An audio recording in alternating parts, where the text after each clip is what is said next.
lies deep way under the surface, and like a fire needs coal in the furnace. This is your goal that makes it all worth it. This is your why that gives you your purpose. Let's go. Thoughts can keep you down, pushing deep until you drown, or they can keep you up strong, focused on the now.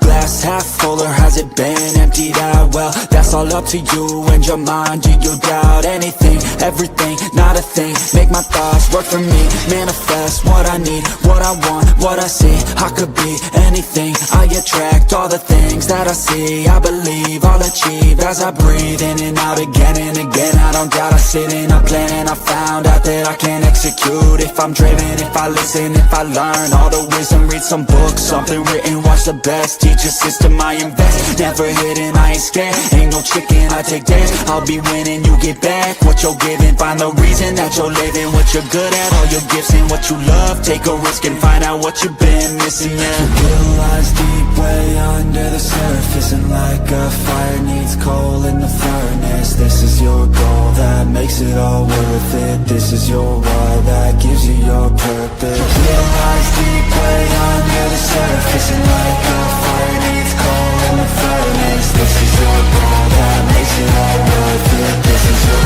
why that gives you your purpose.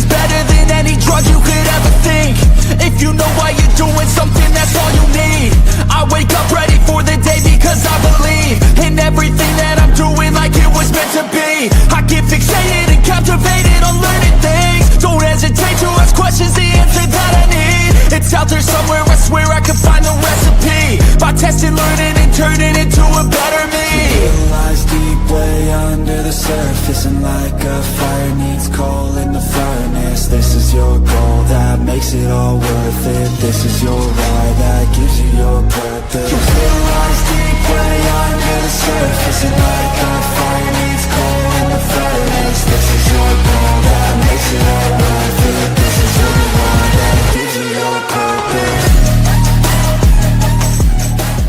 Olympic hero Kurt Angle, and you're listening to the We Are Wrestling podcast. Yo, listen. This is the best wrestler alive, Platinum Max, and you're listening to the We Are Wrestling podcast. Hey everybody, Eric Bischoff here, and you are listening to We Are Wrestling podcast. Hello everyone, this is Nunzio, former WWE Cruiserweight Champion, and you're watching We Are Wrestling podcast.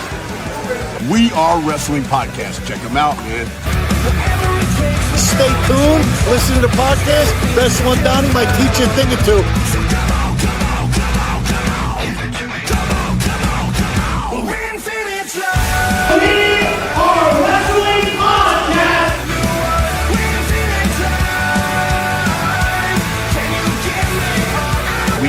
Wrestling. And if you don't listen to it, then it's one-on-one with The Undertaker. Featuring your hosts, Danny and Donnie. We are wrestling.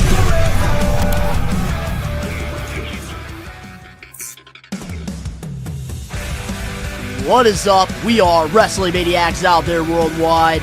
I'm the host with the most, Mr. We Are Wrestling himself, the best one, Donnie, here with... What is going on? We are Wrestling Maniacs Worldwide. It has been 1/3 of the We Are Wrestling podcast. And Mercedes Moné, Sasha Banks' biggest fan, CEO. Together we are joined today by the voice of the faithful, Phil. How you doing, buddy? Not too bad, guys. I am obviously Phil, the voice of the faithful and Manus from Blitzkrieg Pro, and I am not Danny August. But I am here to talk about, I don't know, wrestling, I think, because that's what we do here. But I'll probably just smoke weed, get stupid, and talk about weird shit. Absolutely, and we have a stacked episode, live episode for all you ladies and gentlemen out there. But before we get into all the good stuff, if you're not, We Are Wrestling Maniac already, and you're listening to this episode wherever you get your podcasts, Apple, Spotify, Google, wherever, give us a 5-star review, not just any review, a best one review, and download the episode.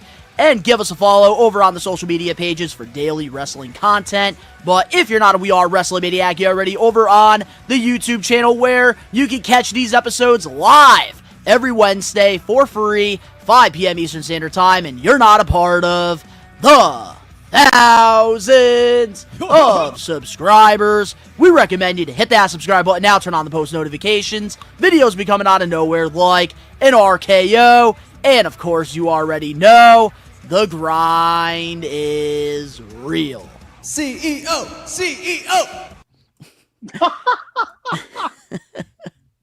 We got a lot of baby. people here in the live chat that we do want to show some love here. We got James all day. What's going on? We got We Are Wrestling member Angelo in the chat. We got Aya.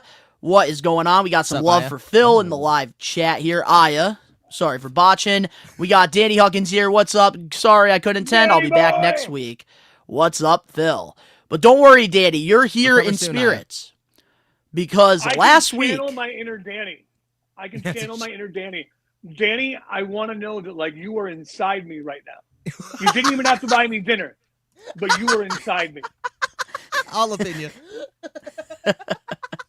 It's fucking awesome.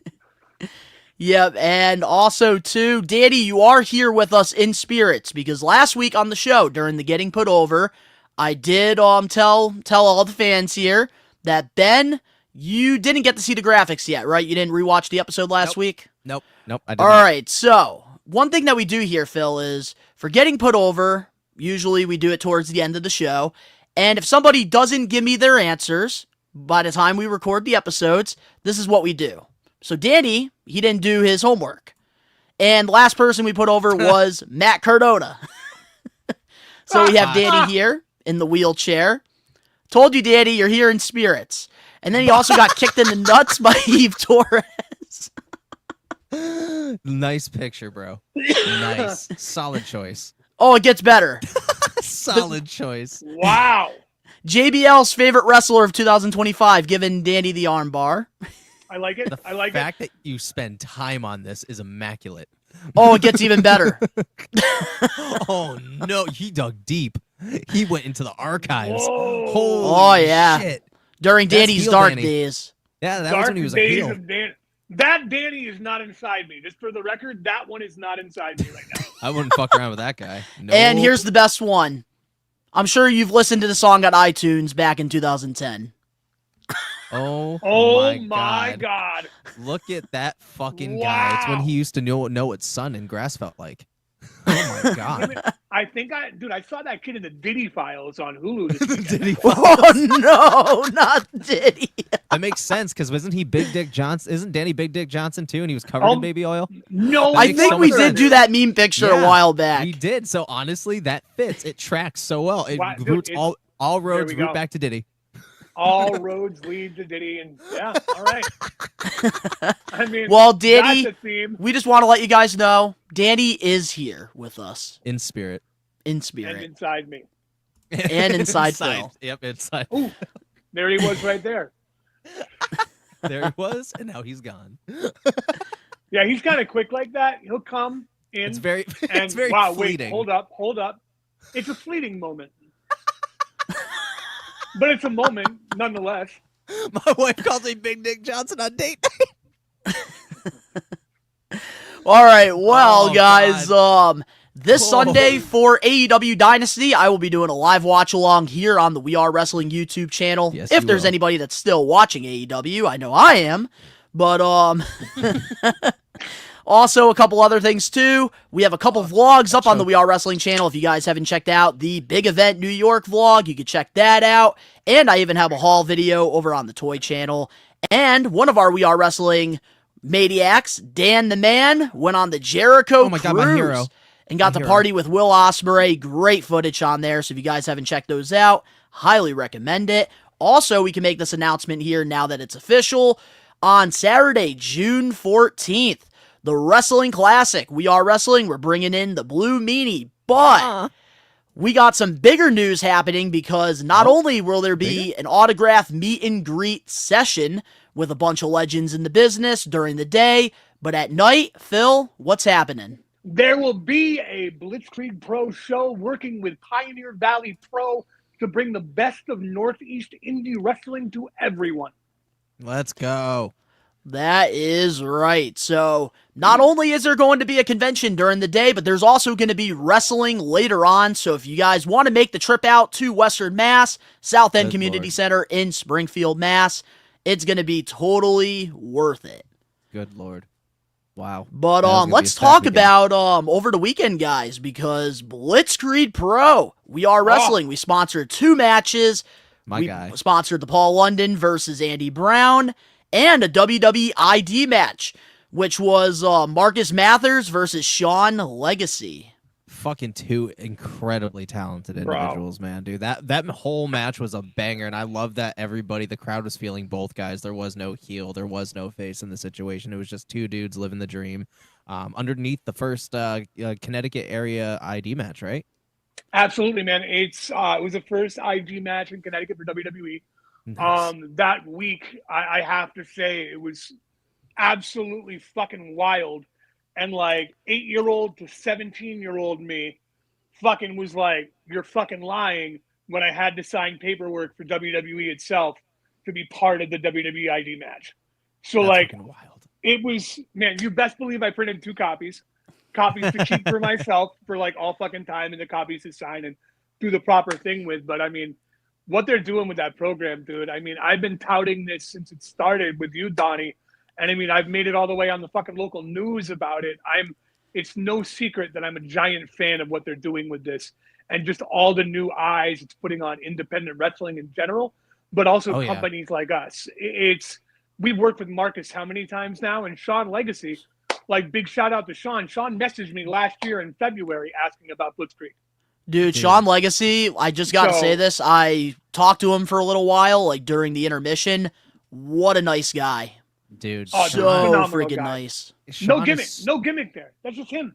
Dude is so talented. He's such a nice So mad he fucking didn't have guy. 8x10s. He's chiseled for the fucking business. Like, the dude is built like a superstar, bro. Like, he reeks of stardom. Like, that dude is gonna, wherever he goes, no matter where he lands, and the big league, so to speak, that dude is gonna succeed 100%. Like, you could just feel Absolutely. the energy in that room during that entire match, the whole night. But that match was special. That match felt It was. special. Oh, dude. Very it was, special. And it was special. That's the beauty of it, man. It's like the fact that we get to partner with WWE on the fucking indies. If you would have said that to someone 2 years ago, 3 years ago, Impossible. Never fuck happening. no. Fuck no, dude. Like, so the fact that we're even here, and then to have these guys on the ID program, a lot of them, Blitzkrieg faithfuls, man. I mean, dude, look at the list of talent going to Evolve that came and work with us already. So to showcase them now in a different way, dude, I've been saying this since day fucking one with you guys.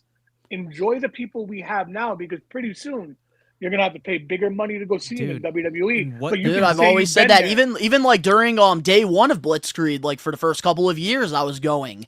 MJF, he worked Yep. so many shows. Max Caster. That's why I always tell people, like, go out to your independent promotions and support.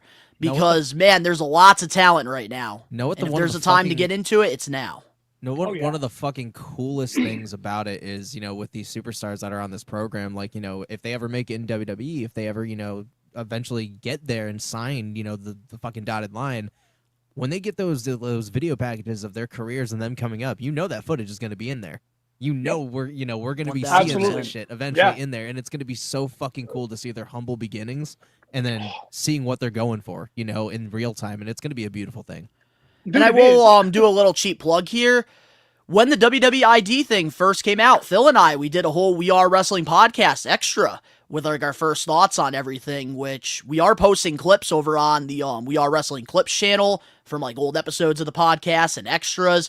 So yeah, man, like we're definitely gonna have to do another one of those because I love dude. talking about the WWE ID stuff. We should definitely do an update, man. It's coming so far now that there's actually a title tournament that's going to be in Vegas, like during WrestleMania weekend, which I will now be a part of. Oh, Again. shit, you're going? Oh, dude, I didn't even tell you yet, but I told Donnie I'll make a little breaking exclusive here. My good buddy Mojo Raleigh, Yeah. sent me a message yesterday, and he's like, "You going to be at Mania?" And I'm like, "Not unless a miracle happens." And he's like, "Well, you're coming with me, dude. So like, I'm going to all these parties and shit over in Vegas for the days at WrestleMania, dude, with my girlfriend, and we're just gonna go out there, party it up, dude. I'll rep We Are Wrestling. You know, Dude, that'd be watching fucking night one awesome. with Ric Flair. I'm watching night one, dude, like, and the Hurt Syndicate. So it's gonna Yeah, be fucking dude. wild, bro. Yeah, bro, that's gonna be Stay fucking... hyped. Right, bro. You going to the stay- AEW show in April? No, I don't have tickets yet because I don't like putting money on the ground. But maybe if I find some, I don't know. Bet. Yeah, we're going. What was it? April 13th or 12th? April 12th, that Saturday on Mass Mutual Center in Springfield. So if you Dude, I guys might try and want to go. say what's I'm up not sure. to myself, Rage, and Danny, we are all going to be hanging out. AEW Collision, Springfield, Mass. Just wanted to plug that real quick. But a couple comments here. Danny, I watched it on IWTV and it was explosive. I can only imagine the energy at the building. Very special. Surreal And- night, man. And we will be having a vlog up on the We Are Wrestling channel, hopefully within the next couple of weeks, because let me tell you, you could definitely feel that energy. Oh, dude, well, they missed it. It's like, honestly, I said it in the ring, dude, that like I legit missed the crowd. Like it's that they say that the crowd is like the big person in wrestling. It's so fucking true, dude. And seeing like from the inside the eye of the storm angle, I get that I'm fortunate enough to be able to have like. When I'm standing in the middle of that ring and we're about to go live on IWTV and I hear everyone like chanting in the Blitzkrieg, like, bro, it was, dude, we had luau type energy at that show. And I mean, Sold out. We usually get that once a year, but to have that again, man, it was so fucking special. And top to bottom, the card was fantastic. Everyone knew that WWE IG was going on. So everyone brought their A game because they knew the eyes were going to be on them no matter what. And dude, everyone fucking delivered. Yeah, they're gonna see me fucking just staring off into the crowd, 1,000 yards staring, because I'm high as fuck off 2 hours. I wonder who did that, Ben. I have no idea what happened. I will say this. Phil was doing his job. Phil is doing his job. He was ring announcing. Phil is doing his job. Phil noticed Ben at one point, and I saw Ben. Just this is my impression of what Ben looked like from ringside when I finally locked eyes about an hour after I gave him a couple of treats.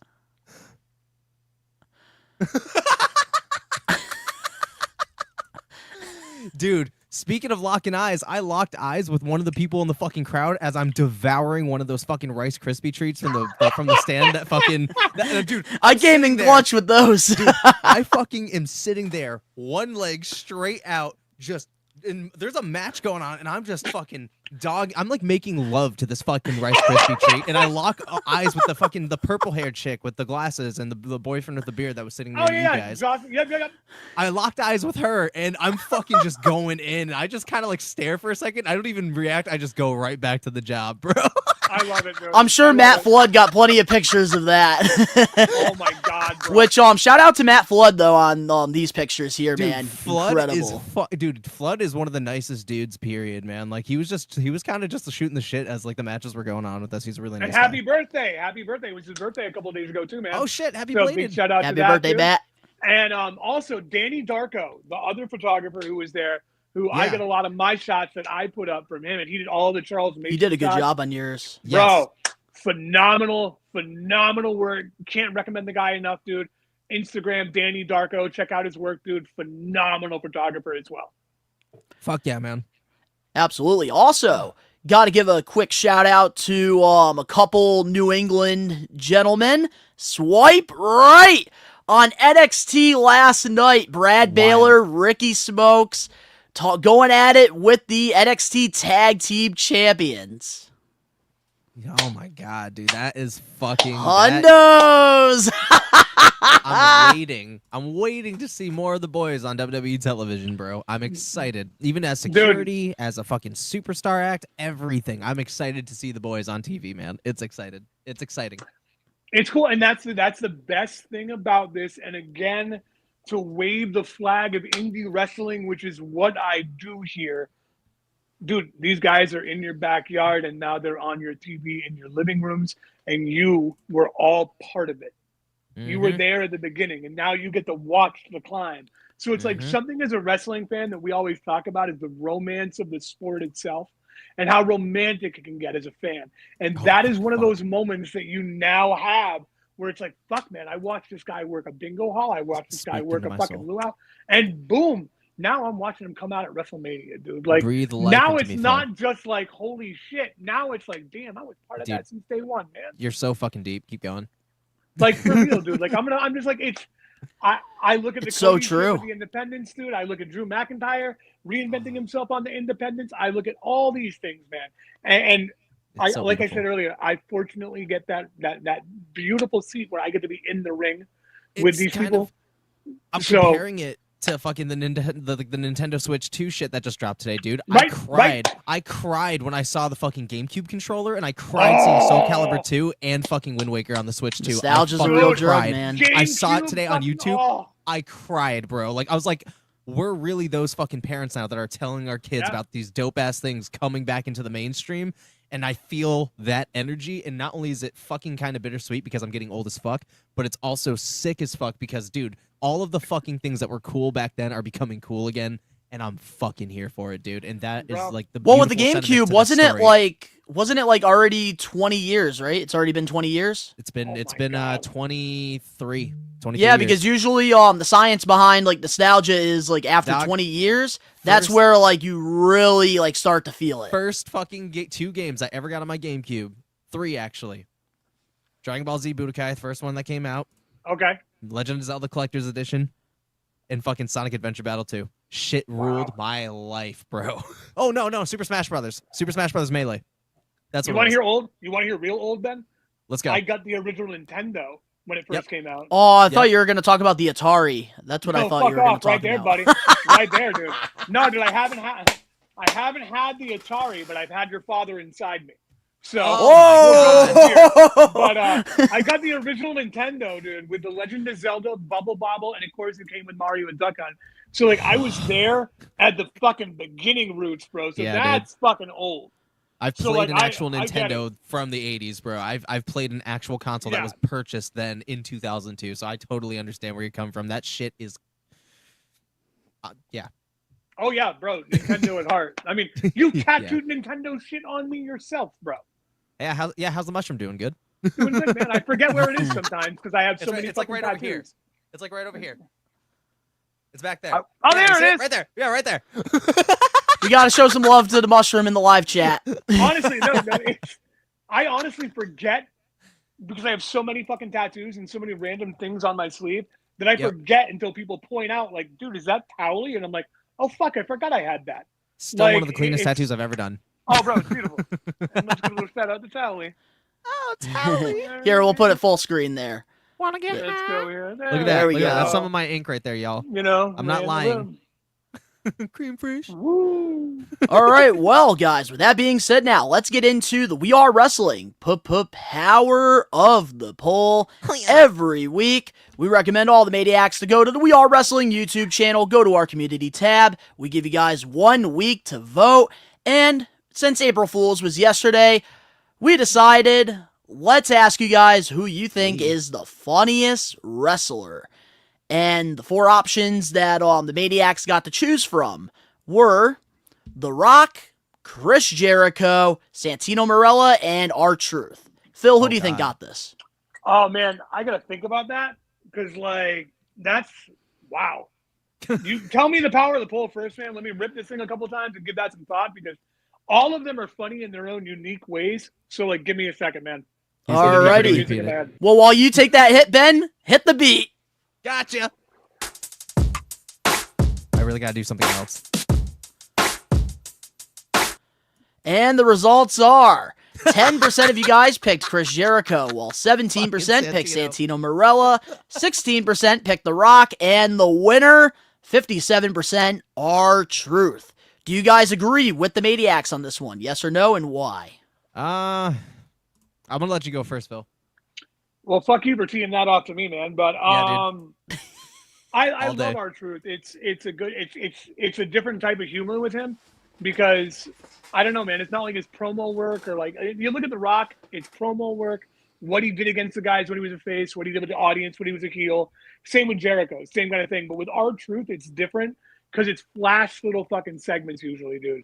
Nothing really, really big. So if I'm going for funniest moments, dude, yeah, R-Truth is up there, dude. But like, funniest to me, I don't know, man. Fucking like old school Rock was great, but I'd have to think. I mean, there's people in my mind who I'm like, shit, dude. There's other people you could think of maybe too. Yeah, Angelo here makes a good point. No Kurt is crazy. It's hard, but there is truth. Kurt, Booker T, there are so many. I'm still shocked Kurt isn't on there. Eric, he said John Cena. Oh, God, yes. John Cena. And that is Cena. what Santino were so underrated, dude. Let during me the tell you this, beginning of John the PG. Cena. Let me tell you even something, John Santino Cena. Marella. I am Santino Marella. I'm Santina. Santina That dude Marella. has so much Hey, fucking aura. Santina.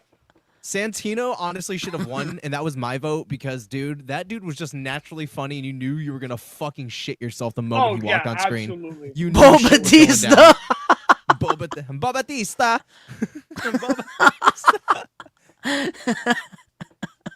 Oh my god. Oh man, I will say this. I agree with what Phil said. Like, I feel like they're all funny in their own way, which is why it's so hard to choose. Because, like, when Chris Jericho acts like a puss, it's the funniest shit in the world. Oh, The yeah, Rock with his dude. promos are just A1.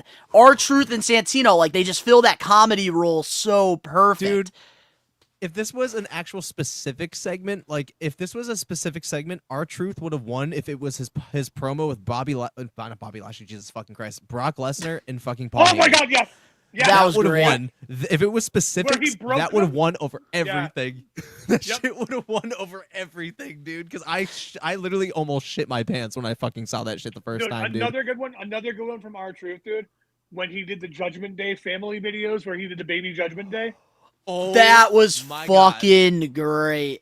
Like, Oh, bro, my God. that was fucking phenomenal. Like, I've been in Judgment Day since I was like, dude, give me a fucking break, dude. Like, I always love that, like, with, like, their, like, 3D graphic, like, of the Judgment Yeah. Day, and then it's just, like, R-Truth's picture right after. I also love the, when he pulled up the ladder in the Royal Rumble match. That was also great. Dude, it's so And it's like he fucking- actually believes it's a ladder match. That's what makes it so, like, oh, dude, he's comical. so good at selling it, dude. Yeah, he said and dude, let's give the man his fucking goddamn credit as well. He's like fucking old as shit and still ripped. That Almost man's on 60. the Billy Gunn routine, you know? Like, Yeah, dude's almost what 60. the fuck? Killing it. Mhm. So, like, here's the thing. Like, normally I criticize the Maniacs for what they choose, but this time around, I can't even be mad at who wins. It They're was all clean. funny in their own way. Yeah. R-Truth, I understand why he won, but I Yeah. wish that the other contestants, they had some Had more a love. chance. They didn't stand a chance to the truth, Yeah. bro. Oh, But, man, this week, guys, for the power of the poll, the funniest wrestler you guys picked was R-Truth, and if you guys want to go vote on next week's power of the poll, you could do that right now over on the We Are Wrestling YouTube channel in our community tab. So, with that being said, let's get into our highlight of the week. And without going into details, because I'm sure we are going to be talking about it in the TV recap, what was your favorite thing this week in the wrestling world that happened? Blitzkrieg. Blitzkrieg. Yeah, I'm going to have to go Blitzkrieg. Yeah, Blitzkrieg, bro. Blitzkrieg Easy. was just such a good fucking night, dude. Like, I just enjoyed myself from start to finish. Got to hang out with Paul again, you know, like we got to fucking see some good wrestling again. The WWE prospect program or ID program rather, like it was a really special night, and you know, seeing everybody and you know, finally starting to see who the regulars are, you know, striking up a conversation with, you know, strangers technically, but it's like, you know, once you're in a venue, everybody's fucking friends, you know. So it's something I look forward to throughout the month. So, you know, I think Saturday was definitely a special one. Man, you Oh, said very it best, special. dude. You said it best. There's a connection, man, to that's why we call the fans the faithful. It took me What's up, I've been Josh? with them almost 4 years now, dude. And What is going on, it's- Josh Toy Show?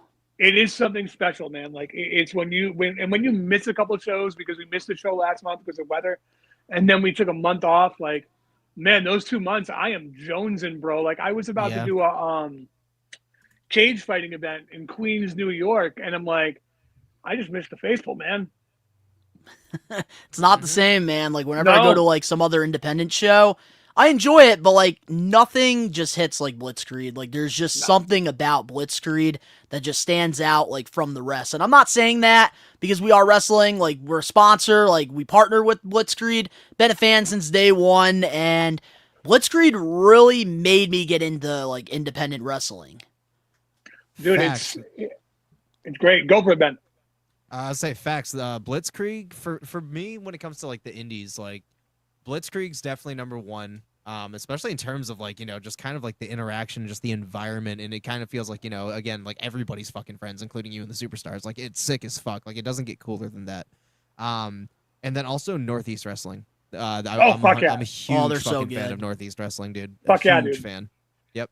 Excellent promotion. Excellent promotion. Josh Toy Show calling the fans, the faithful, just means something to the promotion. Yep. Exactly. 100%. It's true, man. Josh, man, I just want to say this, Josh. You need to make the drive out to a Blitzkrieg show. Come to the luau, Josh. I will pay for your ticket if you come to the luau. That is Mania season for fucking Blitzkrieg, man. Oh, That man, is- nothing- Got to get Josh to a nothing show because he lives like in like Nothing the better. Long Island area. Got to get Josh to a Blitzkrieg, man. Gotta Got to get get Josh him in in there. You get- Enfield. You get up here, we will get you a ticket. Straight up, man. I want you up here. I want you to see it live. Be part of the faithful. Be loud. Be that voice. Be there with me, man. Like I crave it, and I cannot fucking wait for the luau, dude. This is the year. This is the year that I rock a fucking romper. Let's go. Let's fucking Let's go. What up, Spencer? And hopefully John Blaine from Around the Ropes is there. He can get the coconut Oh, bra. Johnny Boy. Johnny Boy better do that. Do you know what I did on Johnny Boy? A little big shout out to Around the Ropes podcast. I guest on there sometimes. Birthday stream, man. I like John I Boy. tuned in. On his birthday stream, I told him, I'm like, next year for your birthday, dude, me and you, we should recreate the Chippendales dance with Patrick Swayze and Chris Farley, bro. I'm 100% for it, dude. We can do that. We'll get it down. That's a birthday surprise. That's It'll wild. fucking hit the whole town. Wild. That's wild. I love that shit. Absolutely wild. But before we get into our weekly TV recap, just want to let all the We Are Wrestling Maniacs know in the live chat some of the topics that you can expect on this week's episode of the show. We're going to be talking about CM Punk main eventing WrestleMania, John Cena, Cody Rhodes, their epic promo showdown, Cena. Ricky Saints winning the championship. Was it too soon? We're going to be talking about the breaking news with Rusev John coming to Cena and WWE. Rusev. And we're going to be also talking about Jericho and the Getting Put Over. And our main event topic, we'll be talking about the WrestleMania low ticket sales. So that is some of the stuff you can expect on the show. So with that being said, let's get into the We Are Wrestling weekly TV recap. Talking about some of the highlights on wrestling television this week. Starting things off, last Friday on SmackDown, it was announced that CM Punk versus Seth Rollins versus Roman Reigns will be main eventing night one. CM Punk is finally getting that WrestleMania main event. What's your thoughts on this? I mean, it's. Oh. I mean, Anything can happen when you're live. Time out. Say John Cena into the mics that way. John Cena. I have to ask you something, John Cena. It's long overdue, obviously. Really stoked as it's happening. I'm stoked that it wasn't the fucking favor because I'm like, dude, that's way too predictable. Like, we knew that shit was gonna happen. That was a great But- cliffhanger to end off SmackDown. Because now I'm like, dude, if he wins that shit, is he gonna put himself in the fucking championship match? Is he gonna put himself in the title match? Like, that is something I'm very invested in now. I'm more invested in that than the triple. I'm more invested in that than I am the fucking championship match with Cody. Like, that's just kind of where I'm at right now. I will say we're gonna obviously get into it. The promo kind of piqued my interest a little bit. We'll get into that in detail. But yeah. Yeah, I think it's long overdue. The only thing that really scares me about the whole thing, where do we go after this? Because CM Punk's literally done it all at this point because he's won tag. I mean, granted, He hasn't won he's the never Royal won- Rumble. and he also hasn't fucking won any. He hasn't won the Intercontinental or US yet, right? No, he's won the I don't Intercontinental, never won the US. Yes. Never won the King US. of the Ring, never won King of the Ring. Yes. Yeah. And you're that's right. becoming a prestigious thing again. Yeah. Okay. There's things he can do. Okay. And I'm that's just the thing curious. about CM Punk, like, I felt like 10 years ago, like, when he exited WWE, like, that was the only goal, was main eventing WrestleMania. But I think, like, now, like going to AEW, like seeing that the grass isn't greener on the other side. I think CM Punk like realized like there's more to his career than just main eventing that WrestleMania. That's just and the like big you could one. tell that like he's found that passion and love for professional wrestling again. He even said like he wants to be with WWE for life. Dude, Yeah, the moment I saw him get chopped by Gunther and saw him tap out jokingly, I knew he was having the time of his life all over again. Bingo. Yeah, man, he's found his love of professional wrestling again, and it's because it's a new company, man. It's a whole new fucking ball game, man. Like wrestling now, because of a lot of what Cody did. Let's give fucking him his flowers, dude. With All In creating AEW and like showing people there is somewhere else to go. It opened other doors. It opened eyes. And then Vince leaving, Triple H getting in charge, man. Like we're getting things again. Like the 90s, but with a gorilla position that's listening to the competitors and letting them be themselves more and letting them work with each other and elevate each other. And who doesn't want to do that, man? Like putting someone as amazing as Phil, like in that dude, like CM Punk's one of the best of all time. It's one of the best promos of all time. Like the guy is a sheet magnet when he's a heel and you will cheer your ass off when he's a good guy. He deserves that main event so fucking much. I'm glad he's getting it, but I wish it was in a title match. I really do. Dude, what if, I think I just put it together, what if the favor is facing whoever wins that match and his music hits the moment whoever's celebrating and we get the next fucking competitor and CM Bro, Punk? What if that's... mark the fuck out. Done, dude. Like, that would be fucking incredible. I'm gonna shit. All right, cool. Because then it's dope either way. We got either Cody and Punk, but a rematch with Cena and Punk would be fucking insane. God, and then Cody's yeah. story and part of it is not gonna be over either. So that is Imagine that substance. happening at Money in the Bank. Oh my god, dude, I'm gonna shit, bro. I'm gonna shit. I'm wearing the shitting pants. I was smart today. Dude. Oh, man. I will say this about CM Punk finally getting that WrestleMania main event. Absolutely deserves it 1,000%. Like, since coming back to WWE, he's been a true professional. And, like, he's really beautiful. helping out even the future stars. Like, he's spending a lot of time in NXT in the Performance Center, even on LFG. Oh, fuck I think yeah. that CM Punk, dude, like, absolutely deserves this. Like, he has worked his ass off since coming back. And honestly, like, you don't get a bigger main event than Roman Reigns, Seth Rollins, and CM Punk. Like, I feel like that is money right there. And that should be the main event of WrestleMania Night 1 over Jay and Gunter. And that's not discrediting Gunter or Jay. They're both fantastic wrestlers. But the star power... CM Punk, Seth Rollins, Roman Reigns, that is just a money machine right there. Absolutely is, man. It deserves a spot for sure. I think honestly CM Punk is gonna interwoven his way into like whatever happens at Mania because he called out Cena and The Rock. Like Yeah, he he called did. them both out on that promo. So I see him getting involved in that match after the match because Cody's outnumbered. Let's be real. Like who's gonna have his side? CM Punk. For now, because his favor is that title. But if there's animosity in the way, there's things to get through first. But at the same time, we don't know who's coming. The whole wrestling's unpredictable again.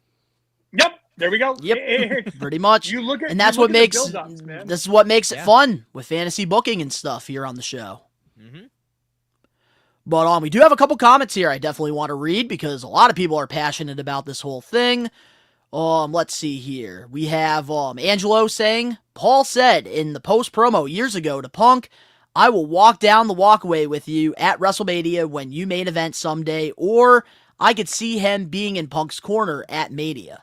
So here's what I think. I don't think you've heard this yet, Phil. I know you have, Ben, and I'm sure the Maniacs have.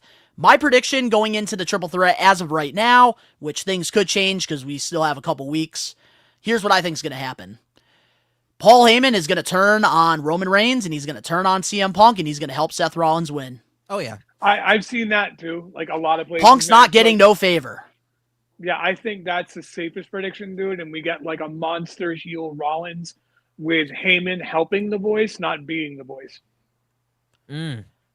Exactly. Like, even like with Roman Reigns back in 2020, like, he started to get better on the microphone, but having Paul Heyman there, like, that presence really took him to the next level, and I think Seth Rollins right now, he needs that. He needs a Paul Heyman. Absolutely, dude. Seth's time. reinvented himself so many times, man, And it's time for that one big transformation that only one man can do, that it works 70% of the time, I'd say, when he's aligned with someone, and that's Paul Heyman. Paul Heyman can make a star a bigger star. If the bloodline wouldn't have worked without Paul Heyman, Roman Reigns wouldn't have had that fucking lengthy run without Paul Heyman. Paul Heyman is the catalyst for what wrestling is today and why storyline is so important, and it can play out over years, and we're all still entertained and wondering where the fuck it's gonna go. Dude, yeah. Ooh, hold on a minute. Joey's here. He says, I think the favor is tell Punk to be his guy and betraying Roman. Just a thought. You see, I don't know if that's going to happen, only because like CM Punk is so over with the fans. I don't think they're going to have him turn heel yet. No, I don't think Way too soon. There's too many good heels already, dude. Exactly, and I think like we need to have more baby faces, and having somebody like CM Punk, they got to keep him as a face for now. Yep. But moving on now to probably a lot of people's highlights of the week. On Monday Night Raw, John Cena and Cody Rhodes went to war with another face-off. What were your thoughts on the segment? Did they deliver, Ben? Finally, I was bored as fuck the first 2 fucking weeks, bro. Like, all it was John Cena bitching and Cody coming out and saying Oh my one God. word and fucking off. I'm like, dude, you're wasting your fucking retirement tour at this point. It's like, at this point, whoever wrote those first 2 segments need to be ashamed of themselves, or at least jumped in the parking lot, because what the fuck was that? Oh, come on. You started on such a high note at fucking at the Rumble. You started at such a fucking Elimination high note. Chamber. Elimination Chamber, rather. You started at such a fucking high note, and then you burnt all of it in 2 fucking weeks. We didn't get one vignette. We didn't get one voice message. We didn't get any kind of fucking alteration. Like, oh, you guys don't deserve any kind of fucking changes. Bitch, yeah, the fuck we do. We've been waiting 20 fucking years, and your ass is on the way out literally this year. The fuck you mean? We deserve that shit, dog. You're doing this for us. Do more for us. And the promo, great.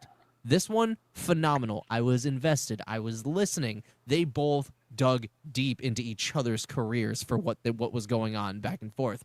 And I was literally eating all of it. Yes, phenomenal this week. But there's a huge mountain to climb right now, man.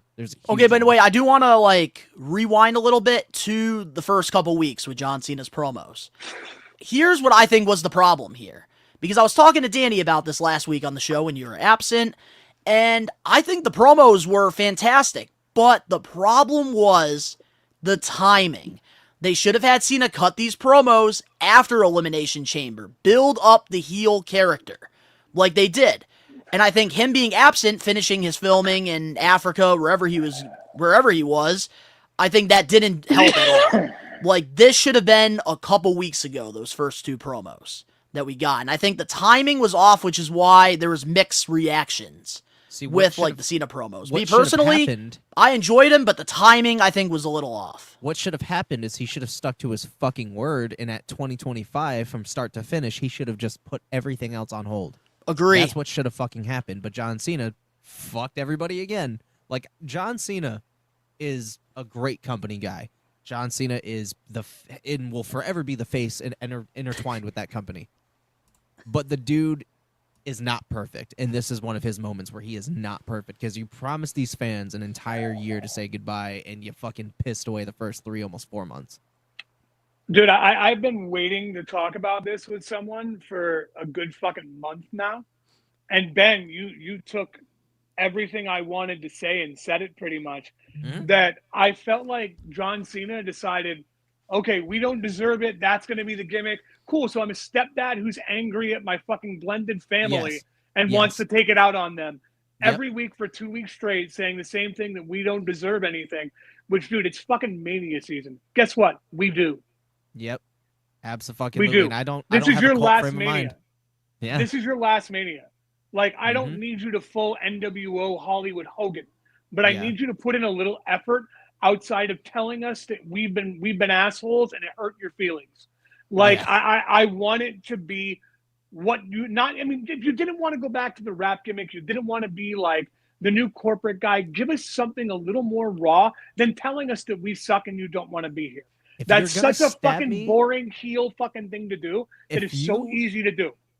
If you are gonna stab me in the gut, at least gut me and get it over with, and Twist not the fucking knife. twist it and fucking pull, dude. Do not just stab me and then just let me bleed out with nothing to show for it. Like, And this honestly, is man, why it made me John fucked up. Cena, ladies and gentlemen, is a fucking genius.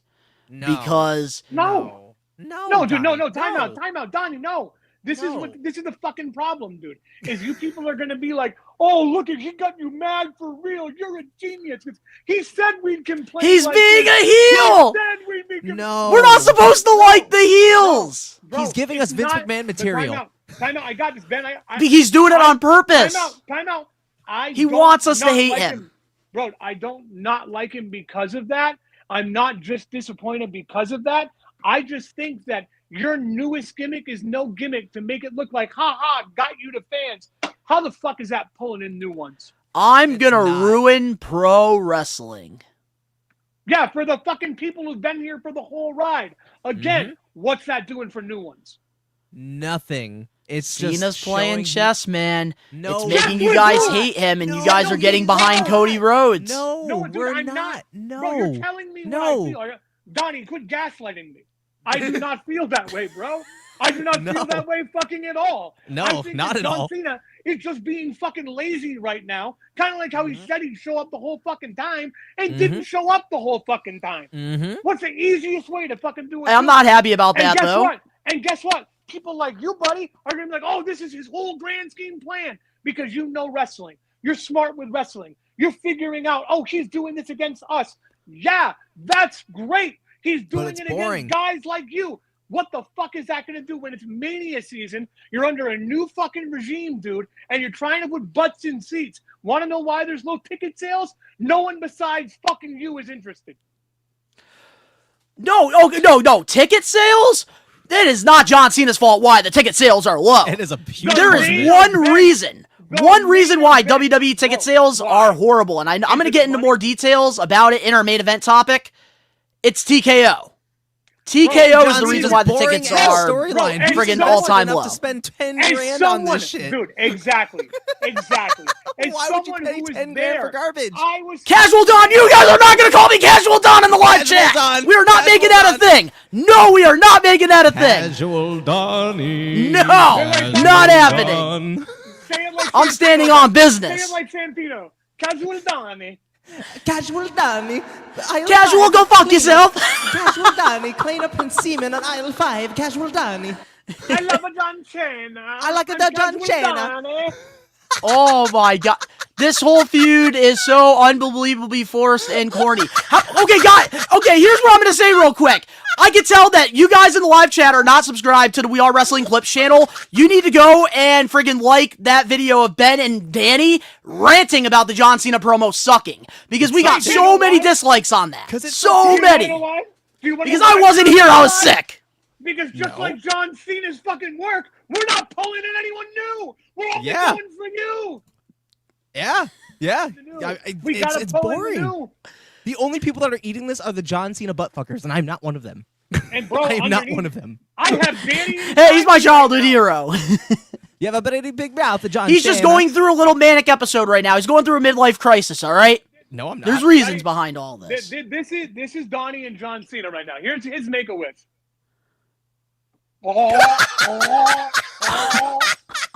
That was a casually beautiful John Oh my god. Extra spice on the sauce, John Cena. Cena. Yes, please, John Cena. Oh, a little extra cheese on the taco. All right, but now getting into this past Monday's promo between Cody and Cena. Yeah. Obviously, that was the best. The best Oh, heel it was the Cena best. we've got. Absolutely. Easily. It I'm was the sure best we can one all we've agree on that, right? Yes. Yeah. Now we're getting interesting. But but Finally. here's the thing though. A couple weeks ago, if that happened the first 2 weeks of Monday Night Raw after Elimination Chamber, I don't think that it would be getting as criticized as it is. Bro, It's if the they timing. The timing is off. Exactly. Bro, so had like his the- first appearance been this fucking rant, it would have started off somewhat interesting. Okay, I can give you that. That's fair. Well, we can find a common ground right there. But now, like, getting into, like, the promo from this past Monday, man, just them two taking shots at each other. I will say, Cody Rhodes really impressed me. Despite, getting some haymakers. Like, because John Cena, when it comes to, like, these, like, confrontational promos, he can make or break your career. And we've seen plenty of people that he fucked. Like, Roman Reigns, man, that time when he was doing the big dog thing. Oh, yeah, absolutely, my dude. God. Yup, he was cooked. Bro, I still get uncomfortable watching that shit back. I still feel like I did something wrong and I need to go to my room and like just lock the door and just cry. And that's what he's been telling you. See? And that's the thing though, like with Cody Rhodes, like the reason why I'm saying, James, like John Cena, yes, he cooked him, but Cody delivered back at him. Like bringing up the, like I've never gotten a "you can't wrestle" chant at me. That was friggin' genius. And saying that John Cena was 100% fucking company made was on point, dude. On point. Oh, amen.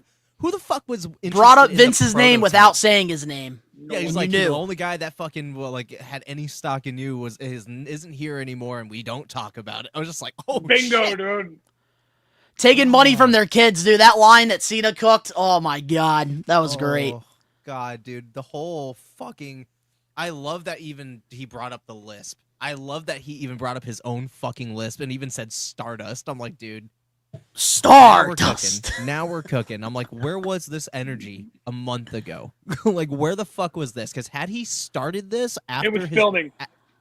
If he said this his Yep, first appearance unfortunately. after filming and didn't waste away those 2 weeks of a Mania buildup, we could have had gold. But he had to waste it. He could have gotten to that same point, those 2 weeks, in the same damn promo he just gave Cody, and just could have given us the cherry on top. People would have exploded for that angle.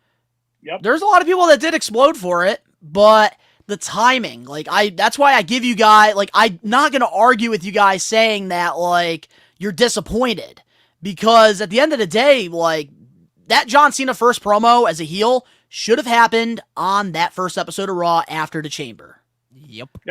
I 1000% agree with you guys on that. With the timing. Yeah. And even the whole mic drop shit is starting to piss me off, because I'm like, now everybody's fucking doing it. Yep. Now everybody's fucking doing it. So I'm just like, dude, for someone who is now heading towards, the echelons of being an A-list actor, you're doing a really shitty job, compelling the fans to be interested in this. Like, it just, I have no doubt that there's going to be interesting things that are going to happen, especially once The Rock's involved again, and, we get closer to Mania. But, dude, all I'm saying is it's lukewarm compared to everything that John Cena's ever done. Yep. Amen. That's That's all what it I is. It's did. lukewarm. Hey, It's lukewarm. Ricky was the one that said it on Ricky Knows Best. Oh, we're talking did about have the this moment prediction. of the heel turn. We're not talking about the longevity. We're talking about the moment and where it represented. That heel turn. But still Ricky, holds up that's the elegant. thing though. He was talking about the longevity of it, which is why he was disappointed in the heel turn. Because he he's predicted kinda that right. this was all going to happen. Well, Yeah. in a way, like here's the deal, dude. This could go one of two ways with John Cena turning heel. You're gonna make it one of the biggest things in wrestling, like when Hulk Hogan did it with the NWO in '96, and that's the kind of level it had with it, man. Because dude, there's no one else besides John Cena who's been faced that long. But like to do it in the way they did it, I'm with Ricky. That Ricky was right. It's kind of dropping the ball. Why not in his last year? Like put him with a couple younger guys to put over with it, dude, or like let him change himself a little bit and give us this one last big show. I mean, like Ben said, he's an A-list actor now. He's got these acting chops. Let's let him use them, dude. I mean, now hopefully this is just an extremely slow snail's pace burn, and we're gonna get that. But so far it's boring as shit, honestly. And this week made me care about it. But WrestleMania is in 2-3 weeks. Like, bro, this should have happened weeks ago. I should have cared Agree. since 3 fucking weeks like now. the end of February into March, man. But like now we're 3 weeks away from WrestleMania, and we're just getting something interesting with this feud. When like Roman Reigns And John Cena's not even CM supposed to Punk and schedule Seth to Rollins- appear. I think Yeah. until like the final Raw before Mania. Yeah, so that's fantastic, man. This was the fucking buildup we got. And a minute ago, you were down there doing this, and now you're up here in the fucking real world, Donnie. So welcome. What I was trying to say was the two promos that John Cena cut were great. Great promos that he cut. The timing is what fucked it all up. Dude, the promos were great again. Because Ben and Danny, you guys trashed the promos Because they were awful. that Cena cut. They were they were bad, dude. This might be Danny's inside me talking. But, like, I did not fucking like them either, man. Like, at all. I was like, I remember watching, and here's the cool thing I can say is I watched it with my girlfriend who just started watching wrestling this past year. Impression. So, like, ready? She's like, why is this the same shit every week? This is so boring. Point proven, bro. Point proven. Yep. WrestleMania is the biggest event WWE has. I can't compare it to WrestleMania 40. I can't compare it to 40 because 40, let's face it, dude. Oh, 40 was legendary. Like, legendary. Let's compare it to like 39. But that was a huge milestone, too. Yeah, 39, 38, 37. Like, if you look at the build-ups into Mania, man, if we were to put together a video package with a Limp Bizkit song behind it right now, how much footage would you fucking have for it? A shit ton. For the scene of Cody? Well, no, for this Mania, you wouldn't have enough. No, that's what I'm talking about. Ready? No, that's what I'm talking about. See, that's my point, dude. It's like, if you look at these feuds before, you got the contract signing, which maybe will come up. I mean, but we're going to flip table, them fighting. But, I mean, they traded blows this week. And we still have to have something with, like, The Rock and Cody and Travis. Even Travis needs to fucking get his ass kicked or something. All we've had was John Cena staring at the camera telling us that we've been bad. And then Cody going in and saying, yeah, but I love them. Dude, typical heel fucking face shit that we can get any time of the year from anyone. This is backpedaled all the way to the 70s. But with the star power, though. That's the only difference. Yeah, but here's the deal. But it is lazy booking. It is lazy booking on WWE's behalf, though. It's star power out the ass that we're not using correctly. It's Mania. Wrestle fucking Mania. I don't want to fucking... So I do want to... I'm going to give my final thoughts on this, and then we can move on. Here's my final thoughts. When it's all said and done, when it comes to WrestleMania 41, this whole thing with John Cena and Cody Rhodes, I think it's all going to depend on what happens after the match with this whole heel turn. Because as of right now, yes, I'm enjoying this heel Cena because this is what I wanted in 2012. Me as a John Cena fan. So yes, maybe I am. But when it's all said and done, like, I feel like with Triple H's booking, like, this is something I'm starting to notice. It's a pattern that's happening over and over again where he's creating these defining moments, but then we're not getting anything after that. And that's the part that scares me right now with this heel Cena thing. Because if he's really not going to be doing anything until that final Raw, until WrestleMania, then we're fucked. Because how is Cody going to go out there every week and cut a promo? If he had a gimmick, and maybe do the same thing. Give us some fucking vignettes to play. Vignettes. That he was gone, but there's no fucking, like, dude, what are we going to get? Again. Typical heel versus face. I don't want that for my fucking Mania. I want it special. I want it to be personal. And they're trying the best they can to make it that, but it's boring this year, man. Like, it's great because it's John Cena. It's great because Cody Rhodes is the new face of the company. Yeah, but past that, past the name John Cena and past Cody Rhodes, what is there to this feud that's compelling? Yeah, exactly. That's the issue here. Like, they made a great moment at Elimination Chamber, but nothing to follow with it. And that's, like, when it comes to the feud, like, I personally am enjoying what Cody and Cena are doing, but, like, I'm looking at it now from, like, just creative-wise. Like, there is so much more that they could do. And, like, I can understand where you guys are coming from. It's not like John Cena's got 2-3 years left in him, dude. This is it. Yeah. Exactly. Only if the heel turn happened in 2012. Moving on now to our next TV recap. On Raw, Gunter defeated Jimmy Uso and ended up beating him to a bloody pulp, while Jay was zip-tied to the rope. So, with this segment happening, a lot of people are more excited about this match than they were due to the lackluster build. What's your thoughts currently on the build-up and this past segment? It reminded me how much I hate fans with cell phones because they ruined what could have been a perfect angle by watching Jimmy blade the fuck out of himself underneath the ring. Oh, I was so mad at that fucking clip getting out there. Right? Yeah, because, dude, it was fucking awesome. Like, it was, dude, Gunther looked brutal out there, dude, and the touch of just covering himself in Jimmy's blood, dude, fucking... It made the build better, but, dude, you could tell that the pressure is getting to Jey Uso. You can tell that Oh, the yeah. fucking main event pressure is absolutely making him Kevin crumble Nash said it on every- his podcast. Click this. Yeah, not even just with the whole weight gain thing, but you can just see it on him, dude. He is nervous. If it's not his entrance, he's nervous. 100%. Dude, you're right. Yeah, like they're turning his botches into a storyline, which, dude, let's be honest, it's not going to help. Like, it just shows that he's That's not going to help if unquit, you want somebody to be a you world know? champion Exactly. I and mean, be taken serious. it really kind of depends now on how great the match is. You know, this really all depends on how great the match ends up being at Mania. Like, they're both going to really have to put it all out there because not everybody's excited about this build, and I'm kind of one of them, if I'm being honest, you know? Yeah, I'm with you guys on that. I'm with you, Ben, on that. I haven't been excited about it. Like, it was a cool surprise to have him win the Royal Rumble. It got that reaction, kind of like how you said a minute ago. Triple H likes to give us those moments.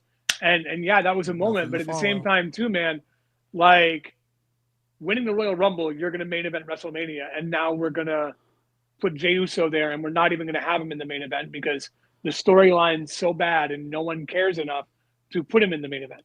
Like, it's outside of his entrance. You said it best, Ben. I mean, he looks scared. And I mean, if you look at his performance at WrestleMania 40 last year with his brother Jimmy, that was the worst match on the card.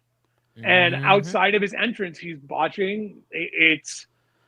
I feel bad for him because he's connecting, but the last time we put the championship on an entrance, it was Bill Goldberg, and at least he was a monster to look at. And what's Wait, really I do kind of want to play Jey devil's Uso advocate is- here. I just want to ask you guys something. When it comes to the whole Jey Uso thing, because he is doing a lot of botches. And one thing, like, I notice is with the whole Bloodline storyline, Jey Uso, like, his acting was some of the best. Oh, great. Yeah, absolutely. But I want to he's ask you guys, spotlight. though. When it comes to the botches, do you think that, like, this is legitimately he's scared, or is this acting, you think? No, he's fucking up, dude. Like, he's a completely different person of who he was before he threw Cena over the top rope and who he is now. No, he is absolutely fucking in real life terrified. You can tell. I think he's got a lot of pressure built on him at home too. I mean, Rikishi is obviously very outspoken on how he feels about Jay's booking and everything. Yep, so we've not only talked does about this that feel a like a lot. favor, it's like maybe Jimmy didn't want to do this. I mean, maybe Jay didn't want to fucking do this. Like, nobody knows that side. Like, nobody's gonna know that until later on when he's fucking well retired and talks about it. You know? Yep. He's not there right now, and the audience can tell, man. You know, like, it's not a fucking gimmick. It's not. I would faked, say, you know, like I would say he's more IRL of terrified. like the online fans see it, but like a lot of like the fans at the shows, they just want to eat. So like they're not looking at it. They want to yeet, but a yeet's only going to get you so fucking far, man. Like, I'm already fatigued of it, which is why I don't fucking do it anymore. Yeah. Well, yeah, no, but no, I get what you're saying, and like I like feel the same exact way. I'm just saying, like, from like the live television crowd, they're the ones that are still invested in Jey Uso, while like the IWC online are kind of losing that interest. And the thing that scares me the most with Jey Uso is with the whole yeet thing. It reminds me of Kofi Mania. He's going to probably win the championship, and then he's going to hold the title for a couple of months, and then he's going to lose it to somebody like Braun Breaker, and then what's next for Jay? He's just going to go right back down the card, and it's unfortunate because he worked very hard to get to this point, but some people are just not made for it, and it's not discrediting Jey Uso, because there's plenty of Hall of Fame talent out there that have had, like, intercontinental, mid-card, tag team careers. So that's not discrediting Jay at all. But some people are just not made for it, and I think with the Royal Rumble, like, it's the same thing I said about John Cena. Triple H was looking for a defining moment. He got that, but what was next? Bro, I'm going to be honest with you. There's so many other Royal Rumble winners honest- that it could have benefited. I'm going to be fucking honest with you. Eric's got a point down here. Jay hasn't wrestled well, not popular opinion, but LA Knight would be fun. And honestly, LA Knight, compared to Jey Uso, should have fucking won the Royal Rumble. Because here's the thing. Yeah. We've already had a moment with him and John Cena. John Cena passed LA Knight the torch. That would have been You're a right. lot more exciting. Yeah, Fucking but they did him nothing versus after Gunther. that. Dude, him versus Gunther would fucking bang, dude. And Oh, it would be especially on great. the mic, I agree. And on the mic, bro, and the build-up would have been insane. If anybody really deserves a world title opportunity and could have used the Royal Rumble opportunity, I would have given it to LA Knight. 100%. I would have Amen. kept his stock up. Amen.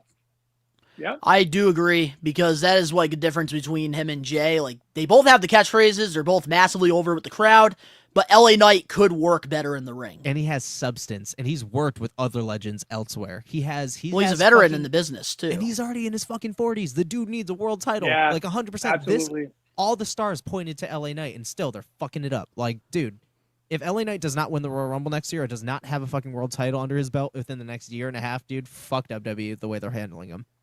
Amen, dude. Amen on that one. LA Knight deserves it, man. He's been around for a long time. The Eli Drake days, dude, he was phenomenal wherever he was. Oh my God! It's a When they long time freaking coming, built man. Impact Wrestling around him, so good. Dummy, Absolutely, yeah. But I'm with Ben again on this one. And Danny, and being inside me, I don't know how he feels, but it feels good for me.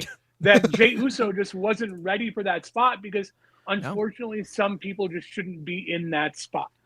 Now, here's the deal. Should you experiment and give him main event fucking matches and put him in the world title picture? Yeah. Of course. Yeah. But right now, you're putting an entrance into the main event of WrestleMania for the world title. You got to look it up before you shove it in. Exactly. You got to give it more. Gunther needs to squash Jey Uso at WrestleMania. That's what needs to happen. That's Because best for he business. needs bingo. And that's what it has to be. Because, dude, like you said, there's so many talented mid-carders. Maybe give him a world title run, a small one like Kofi's. But, I mean, he's not ready right now. You know, I and am where does he go so after? fucking scared for Jay. I am so scared. Because, like, they really should have had him go for the World Championship on, like, a regular PLE, not Yeah, WrestleMania. No, he was not ready for that. And I love Jey Uso, Dude, and, like, I know. I really hope that, like, he goes out there and puts on the best performance of his career. I do hope too, he bro. does. Let's look at this. Facts are facts. Ready? I'd be nervous too if last year at WrestleMania, my first singles match at Mania, a feud brother to brother, the first time really big head to head since like Owen Hart and Bret Hart, and you went and fucked it up that bad, bro. I'd be nervous too. Yeah. I'm really hoping that it like, all works out for Jay at the end of the day, because he's super talented. He worked hard to get to the spot, but I'm a little scared on what's going to happen. We're just going to have to wait and I see. love Jay. I love Jay as a tag team guy, as a singles guy. His IC run should have been lengthy, dude. Like, and then build him up to a fucking world heavyweight championship like you did with Gunther, dude. Like, but they just rushed it for that fucking defining moment. Like you said, we can't have wrestling have too many defining moments, because then we're going to turn into Tony Khan a few years ago, debuting a new toy every fucking 2 weeks, then forgetting about it. Well, at this point, dude, Triple H is. I'm gonna wait until one of our other topics to talk about that. Okay. Yep. Moving on now to our last TV recap on WWE NXT. Ricky Saints defeated Shawn Spears to become the new NXT North American Champion. Do you think it's too soon? Yep. No, he deserves it. I don't think it's too. Wow, we're different this time, Ben. Here's why I don't think it's too soon. He's already established himself somewhere else where people know him. It's a show where people are kind of bringing him up. And he's so good on the mic and so good at what he does that he's going to make that title mean something to the casual fan and bring in a few others. Was it quick on the fucking draw? Should it have been saved for a giant pay-per-view type thing during Mania weekend? Absolutely. That would have been way fucking cooler. But to have it into it, like, I think putting it on him is great, but he should have got the belt at the Mania build. Yep. That's the only thing I'd change. Other than that, I mean, give that man a title. Give that man a title right away, because he is going to be a flagship of your fucking show. Mm-hmm. Like, you know, like put a belt on that man, because you want him doing media tours. You want him making the appearances. Like, dude, that man is gold. Ricky Saints is a future WWE champion. Amen. I said it. Not world heavyweight, WWE. The dude is going to be a fucking face of this company one day, dude. Absolutely. Like, that's the only thing I would have changed Mania weekend, at least. If it's going to be this early, Mania weekend. Like, the dude deserves a grander stage. I just he has money all over him. Like, that's literally Ricky Saints, bro. Like, all over him. And I don't discredit anything. The only thing, like I said, I would change is exactly what you said. Just the time of when, the venue. What about you, Casual Donnie? So, go fuck yourself. So I will say this about Ricky Saints. He did make his WWE debut on Tuesday, February 11th. So that's about 6 to 7 weeks. And he won a championship, similar to what they did with Ethan Page with the NXT World Championship. And the message that I'm getting here is to any professional wrestler out there who's not being used right, I would punch my ticket to AEW, go build your stock up a little bit, and get that call from WWE, because the way it's looking, everybody's in a better position that went to AEW that's signed with WWE. Ethan Page won the NXT World Championship in 6 weeks. Ricky Saints wins the North American Championship in 6 to 7 weeks. Let's see here. Cody Rhodes is the face of WWE right now. CM Punk is getting his main event match at WrestleMania. And think about it. Guys like Andrade, Shawn Spears, they're probably all getting more money now than they were during their first contracts with the WWE. Rusev Day, he probably got fucking paid fat I don't know today. How. I don't know fucking how. The dude's kind of underwhelming. He can't get over with the crowd anywhere he fucking goes. I said it. And then Brian Pillman Jr., Lexus King, like he's gone out and became a bigger star, winning the Heritage Cup. That dude weirdly intrigues me. Like, I see his shit everywhere and his wild ass fucking haircuts and shit. I'm like, there's something about this dude. Like, I watch his matches and like I hear his promos. Like, he's good. I'm like weirdly compelled by the fucking dude, and I don't know what the fuck. Oh, with his weird beards and stuff. Yeah, just him in general, bro. Just him in general. There's just like he's just got aura, you know? Like, the dude doesn't even have to say shit, and you're just like, I fuck with that guy, you know? But that's the thing, like, that's the message I'm getting, though, with Ricky Saints winning the championship. I think it is too soon, but honestly, you gotta put a rocket ship on the dude. Like, he is that fucking talented. So, like, I can't even be mad at them, like, giving him the title. Angelo, like, it's gonna make good storylines.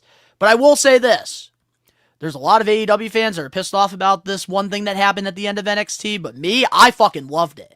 Tony fumbled.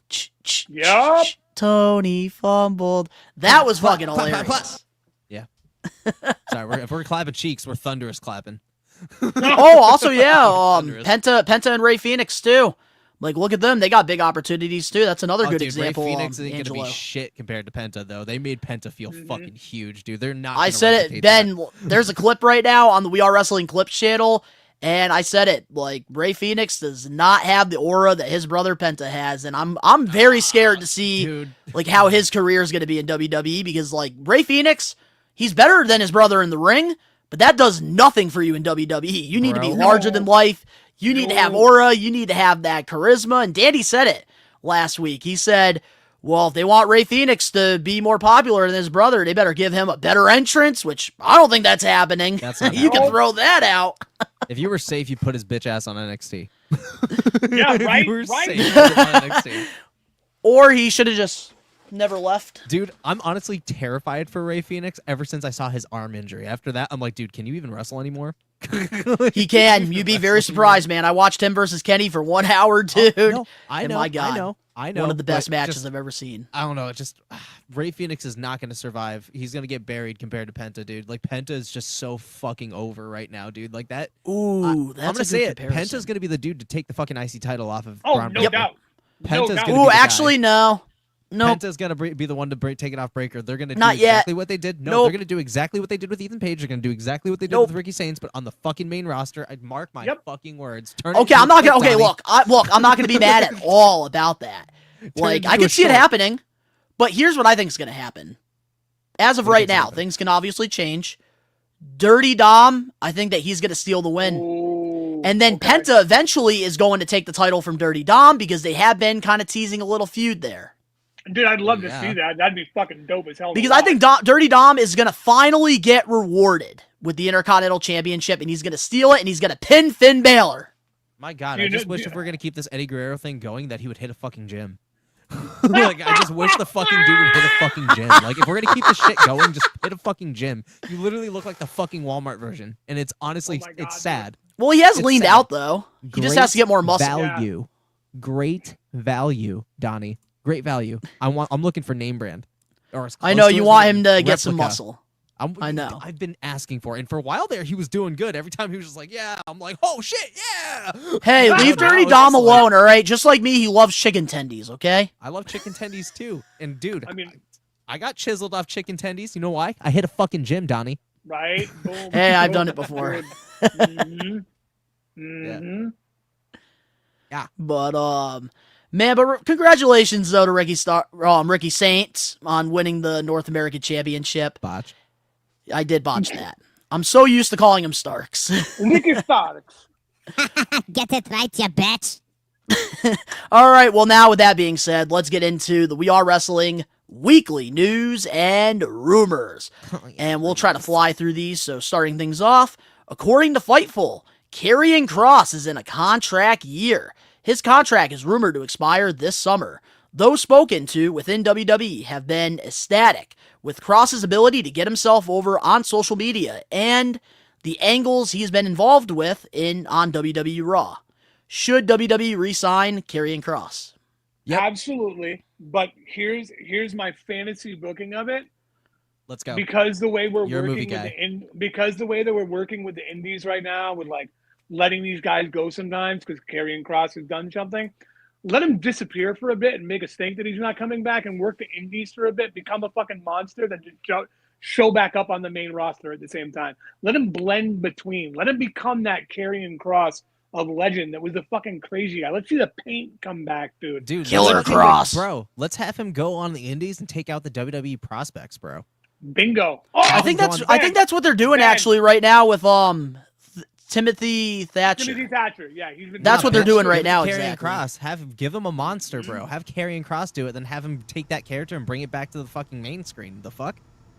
Bingo. Easy peasy. And the dude's still under WWE contract. The fuck?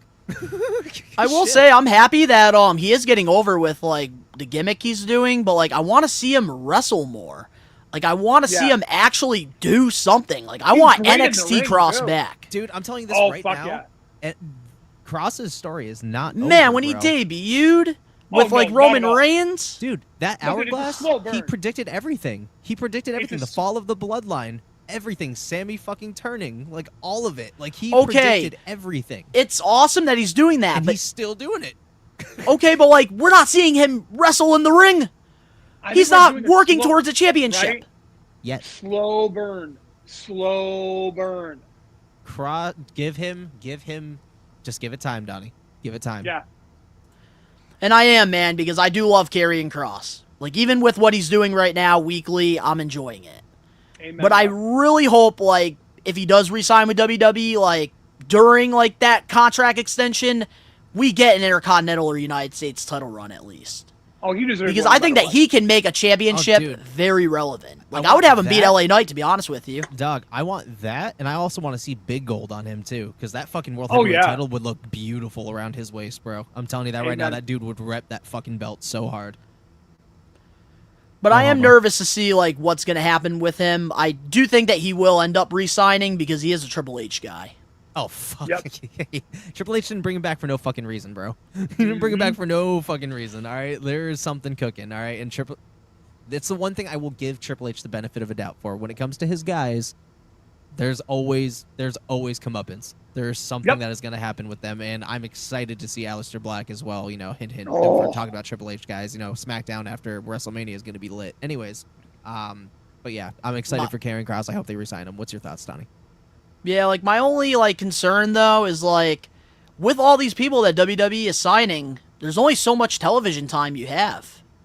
And that's the part that does scare me. Like, not with Karrion Kross, but with other people. No, I get it. 100%. And there's only, think about it, like, when it comes to, like, the championships, you only have the World Heavyweight title. You have the Undisputed Championship. You also have the tag titles. You have an Intercontinental and a United States on the main roster. You know what they need to That's bring it. back full-time as an actual stipulation belt? They need to bring back the hardcore title and not make it a Amen. 24/7 belt, and it needs to European. be defended only We need a in death European matches title. and only in street Hardcore. fights. Hardcore. Okay, hardcore and Time. European. Put one on Bring the SmackDown, hardcore- one on Raw. There you go. There you We already go. got- There yes. you go. Hardcore title only defended in fucking stipulation matches that only include street fights, death matches, no DQ. I quits, all no DQs, like Extreme Rules matches, like literally only defended at those types, but it can still be a title that Dude, is only it's the held by time. the extreme of extremes. It is the fucking time to do that. And she And would be the Karrion perfect Kross would person be to give a it to him. fucking inaugural. Amen. Perfect first Agree. champion. All right, well, moving on now to our next weekly news and rumors. WWE will now be inducting matches and moments into the WWE Hall of Fame. The first inductee will be Stone Cold versus Bret Hart from WrestleMania 13. What's your thoughts on this new concept for the Hall of Fame?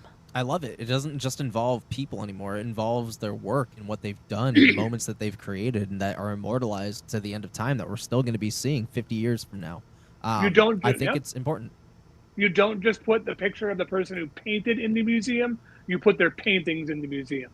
And that is what is needed here. And that is a perfect first match to put in because that man defined his entire career leading into that match. And then afterwards, with the masterpiece they put on, they fucking changed wrestling. Austin 316, I think, really started like this match. A lot of people say the King of the Ring promo, which, amen. That's also a defining moment, but like this is where like he really became Austin 316. He was when Bret Hart had that sharpshooter on him with all the blood pouring down. Prolific. Yeah, one of the most famous images in wrestling, dude. Like it's the perfect first inductee for a match, man. Agree, and I will say this, I really like this because it's different. It's starting like Triple H, I will give him credit where it's due. I will say this, I think having like moments into the Hall of Fame makes the Hall of Fame seem more prestigious. Motherfucker, yes. And it's been a long time since we've had that, so I'm actually very excited about this new concept, but I do agree with Booker T on what he said during his podcast. I don't think Bret Hart and Stone Cold should be getting rings for this because they've already had Hall of Fame, like they're already in the Hall of Fame, they got their rings. They should get a plaque. Yeah, I like that. That's a really good point. I think a plaque would be facts. way better because like what's going to happen when he wins again? Because Bret, Shawn, Iron Man match, that's going to make What's up, Dan? Austin 4-time Rock, Hall of that's gonna Famer. make, like 5 times, 6 times, 7 times, 8 times, 9-time Hall of Famer, dude. Like it makes it almost pointless to make it a ring at that point. A plaque would be way better for the match itself. Yeah, dude. I agree. But congratulations to Bret Hart versus Stone Cold on getting inducted. Yeah. But moving on now to some breaking news. According to PW Insider, Rusev has signed with WWE. And right now he's currently at the headquarters. They're coming up with plans for his return. What should WWE do with him? I don't know, but a nice picture choice, by the way. Fucking I am redeemed. Well, let's see if he's really redeemed. Because, dude, other than Rusev Day, which was honestly kind of a flash in the pan, if we're going to be really honest, dude can't get over anywhere. Like, he couldn't get over in AEW. Like, his debut, he got a pop. Other than that, not the debut. It was during the TNT title run that he had. That's when he got over. And who the debut remembers is that? horrible. And who remembers that? I didn't even fucking know he had a title. You'd be in surprised. A AEW, lot of bro. AEW fans do. I'll give it. I liked the AEW TNT title run. You know me. I don't say a lot about that company. Like, there's a few things I love about that company: the wrestling and the wrestlers themselves. But storyline wise, I haven't found much other than a few of the good ones, like the Hangman Adam Page stuff. But I think the TNT title run, the first one for Miro, was actually really good for him as a character. But I think if they gave him that kind of run in WWE, he would have went a lot further with it than he did in AEW. And this is his chance to maybe redeem himself and have a good IC run that can maybe build him into a bigger star. Because, I mean, he has that look of like a badass. But the problem is there's so many other people now who have a look like that are more badass than him and are better in the ring than him and are better on the mic than him that I can't see him going past mid-card again still. I really can't. I hope I'm wrong. I will say this. I agree with you 1,000%. I think mid-card is going to be like the be-all for him. But I will say bringing him in, I think is a good move because you need to have established stars to get new stars over. Yep. And with Rusev, he was massively over with Rusev Day, and he got a lot of shit from creative, and he went out there and made the best of all of it. So you got to give him credit where it's due there. I think that him coming to WWE, this is great for a lot of the big guys to get more credit. I think you could have Rusev feud with Jacob Fatu. You could have Rusev and Braun Strowman go at it. Rusev and Gunter. You could build freaking Rusev up and have him go against Gunter with the World Heavyweight title. That could be a solid feud for Gunter to get put over. Could be. Because it would make Gunter feel like a more believable heel, having him work with a guy like Miro who's massively big over a Tozawa. I mean, yeah. Not trying to discredit Tozawa, but Rusev is just very big. Yeah, no, I got you. I'm just not really huge on Rusev, like, at all, dude. Like, I could never connect to his character. I mean, I might be able to, depending on, how they book him when he gets back and what his character work's looking like, but I just, after everything, it's for me personally, it's going to take a lot to get behind him, and it's going to really take a bit to really kind of, get that stock in him that everybody else I kinda totally seems to understand. But for a second, I'm always interested in people's returns to the company that were so disgruntled when they left. I'm excited to see what the new attitude looks like. I'm excited to see who he feuds with first, where he aligns. Is he coming back as a face? Is he coming back as a heel? I'm excited for those things, and I'm excited when people I wasn't really interested in the first place come back and they're a completely different person, completely different attitude, whole new character, different headspace, new moveset. Like, I'm excited because there have been some superstars that I was not about that left, came back, and I'm like, holy shit. One of them, best example, Cody Rhodes. Exactly. And that's the thing, like, I will say about Rusev, because, like, I am on the fence, too, with him. Like, there's times where I fucking love him.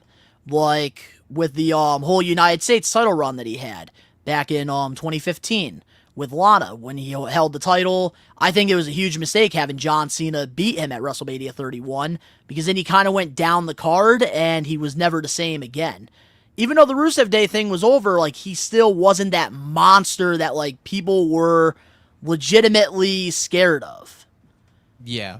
But Sorry I will, about that, guys. and- I got and- some music playing in my ear. I don't know, live bots, but like, I don't know where it's coming from, but it's not from paired my somewhere. phone. Well, also, too, like, I do want to say with Miro, it's the same thing. Like, I enjoyed the TNT title run, but that was it, like, with him. And, like, I didn't really enjoy anything else that he did during his AEW run. So, like, I do hope, like, during this time, like, they have a plan for him, and they're not just bringing him back because he was in AEW. Yeah. So we are going to have to wait and see what happens there. But moving on now to our next We Are Wrestling weekly news and rumors on Insight with Chris Van Vliet. Cedric Alexander said it would be great joining the Hurt Syndicate in AEW, and he said this: 100%, that's a big chapter of my career that really felt like was never fully explored, and I think it will be great to finish that out. So, how should AEW bring in Cedric if they decide to sign him? Bro, I'm going to be honest. I don't give a fuck. I'm going to be honest. Like, I really don't care, just because, I mean, Cedric, for me, this is going to sound so bad. He just reminds me of Ricochet.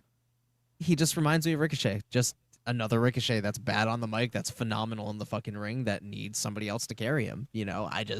I don't think that Cedric Alexander really, for me, has enough stock to go in for it. Like, I don't know. I'm not interested, but I mean, I like the Hurt Syndicate or the Hurt Business when it had him in it, and obviously it's very obvious to put him in it as well. But I'm not sold on him. He didn't have enough for me. And that's okay. If anybody else, Hey, everybody's got their favorites. But Phil, what's your thoughts on Cedric going to AEW possibly and joining the Hurt Syndicate? Like, how would you book that? What you guys said. I haven't even said anything. Oh, then what you're about to say. That's what Danny told me. He's inside me. But yeah, what Ben said. I will say, all right, so here's what I think should happen with Cedric. I think it's only a matter of time before he does join AEW with his fellow partners. I will say, I kind of hope that this time around, they actually do keep Bobby Lashley and Shelton Benjamin together as a tag team, because I really like what they're doing right now together with the tag titles. And honestly, I would have Cedric, have him focus on like the international or the TNT Championship, and have him be built as the singles wrestler in the Hurt Syndicate. Because Paul Heyman, he is a Paul Heyman guy, and Paul Heyman, during the time where he had a little bit of control back in like 2018, he did start pushing Cedric Alexander, and he was doing really good for 3 weeks until Vince just took the plug away. But A kendo stick? Bet. Sorry, Donnie. oh, yeah. So, if we get to $100 for the donations for the goal, I decided that next week on the show, I will get hit in the back with the Kendall stick. Oh. So $100 we get up to. So Dan Edwards got $5 in there. Who's hitting you with the stick? I will find somebody, even if I have to get casual kit. You got I two will get choices somebody right here. So you got. Well, why don't we both just simultaneously hit you with one? Or I could just honestly do it. I'll have you and fucking Danny just do it when we go fucking the day we do our photo shoot. Don't put a stick in fucking Danny's hands. He's gonna miss and smack you in the fucking head. All right, I'll let you do it then. He's gonna miss and smack you in the fucking. I'll let you do it so I don't get CTE.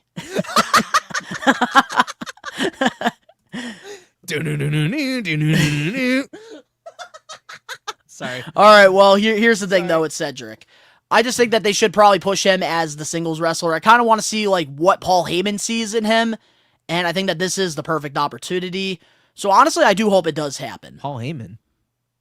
Yeah, Paul Heyman. He had a lot of, Paul Heyman was very high on Cedric. Why? I thought that was, oh, okay, my bad. He did? Well, moving on now to our last weekly news and rumors. Recently, on the Ariel Helwani show, Bret Hart shared his thoughts on AEW and said this. I find that they're mostly actors trying to pretend to be wrestlers. What's your thoughts on that statement from the Hitman? I mean, he's not fucking wrong. The Hitman strikes again. He's not fucking wrong. I mean, like, there is a pool of actual talent there. We all know that. But if we're getting to the grand scheme of things, he's kind of fucking on point. I mean, it's not where the best fucking wrestle at all. Let's just address with the elephant in the room. It is not where the best wrestle at all. That is a fucking lie. That is false advertisement, and the people deserve their money back. Like, it is not. It's adult. I guess it'll say, but it's not. No comment. To play devil's advocate here, because I'm not, like, disagreeing, but, like, I think when it comes to pro wrestling, it's just the way you look at it. Like, there's some people that like different styles of wrestling. Like, with WWE, they're more storytelling based. So if you enjoy the storytelling that's happening in the ring, then you are going to think that WWE is where the best wrestle. But then, like, with AEW, if you enjoy more of the high spots and, like, the 5-star matches and just more of the violence, then you're going to think AEW is where the best wrestle. I just think it really comes down to, like, perception. What I'm perceiving lately is that everybody that has left AEW has been thriving. So I'm going to exit out of this conversation. Bingo. And what I'm perceiving is one demographic reaches everybody and one reaches a certain person, and the numbers show that. That is true.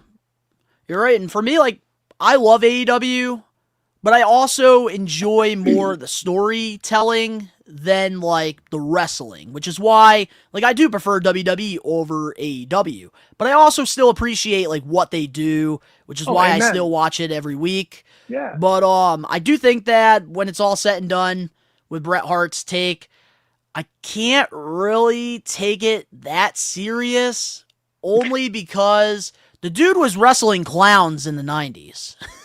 Yeah, fair. Different time. And there's a lot of actors in the 90s. Hey, Lawrence Taylor was a hell of a wrestler, dude. He was. We've had, who else did we have back then? I get your point. Drew Carey, fucking the Goon. Oh God, dude, yeah. But, like, I don't know, man. It's a different world, and it's a different kind of wrestling we're talking about these days. Wrestling's evolved so much, and Bret Hart is one of the people that helped make it evolve. 1,000%. Agree, 1,000%. And I will say, like, my last thoughts on, like, the whole Bret Hart thing, like, he's not wrong, but I don't know. I just think it's also petty as well. Like, I don't know. I kind of want to know, like, what Dax thinks about it, because I know Dax and Cash, they're very close to Bret, and Bret Hart kind of, like, discrediting like the company that they work for that put the roofs over their heads and feeds their kids. I kind of want to know what Dax thinks of all of it, but I can kind of see where Brett's coming from though. But yeah, it looks like some people are noticing your shirt, Ben. Oh yeah, dude. Yeah. I think it's time. You think it's time? Oh, I think it might be time.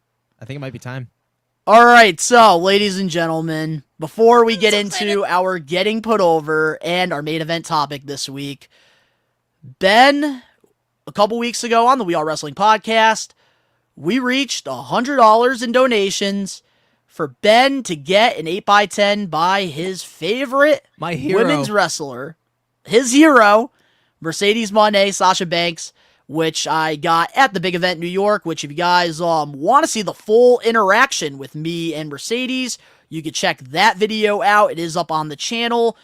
But today, we are going to go back into time and show you on how Ben like fell in love with Mercedes. So we hope you enjoy this Mercedes Moné skit. Brought to you by the We Are Wrestling podcast. Here we go. Sasha? Yes? Is there any anxiety heading into tonight's Fatal 4-Way? Oh, I do want to say real quick, though, to let you guys know, there will be, this whole video here, we are going to be uploading separate to the Clips channel without, like, us, like, talking through or whatever, just so you know. Alrighty, here we go. Anxiety? Yeah, I'm just watching a bunch of, like, Sasha Banks stuff. Well, I mean, we're putting her over this week. I'm getting put over for the show, so, I mean... Pressure on you to deliver tonight. Hold up. No, I'm not a fucking fan of Sasha Banks. Are you serious? Dude, no. You know that I think she's lackluster. Hey, somebody's here. I'm gonna have to call you back, right? Look at me. Of course they want that I'm the boss around here.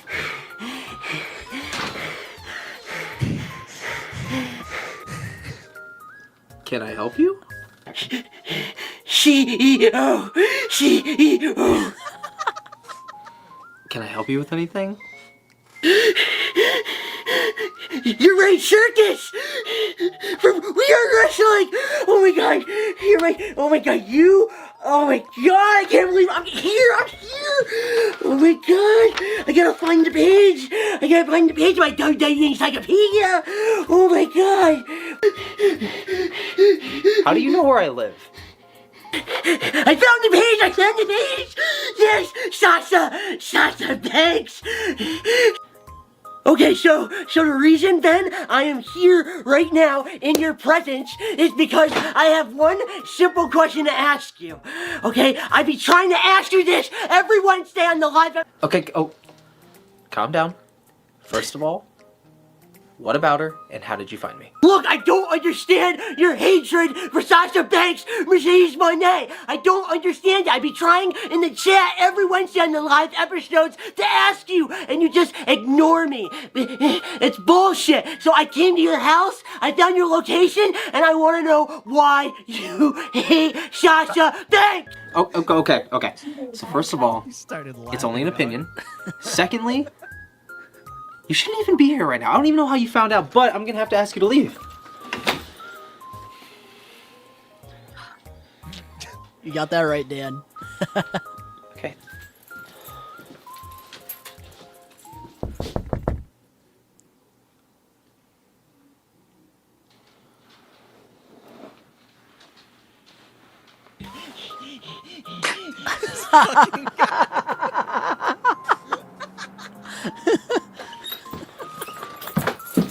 Alright, man.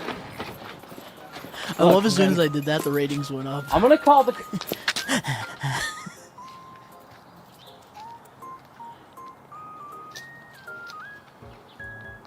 Where'd he go? This is where it gets dark, ladies and gentlemen. Okay. Hey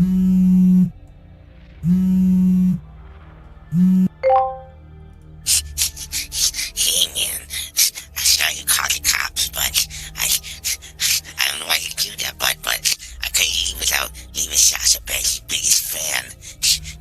For every president, you're gonna really like it, spraying the backyard. Okay, bye.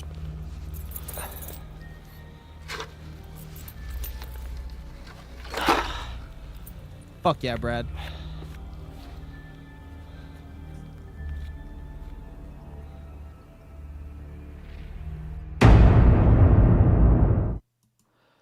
I'm so fucking happy.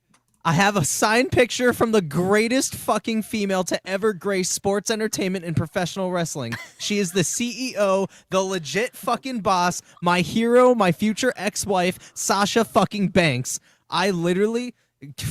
Hey, Dan, that was not me in the video. That was not me.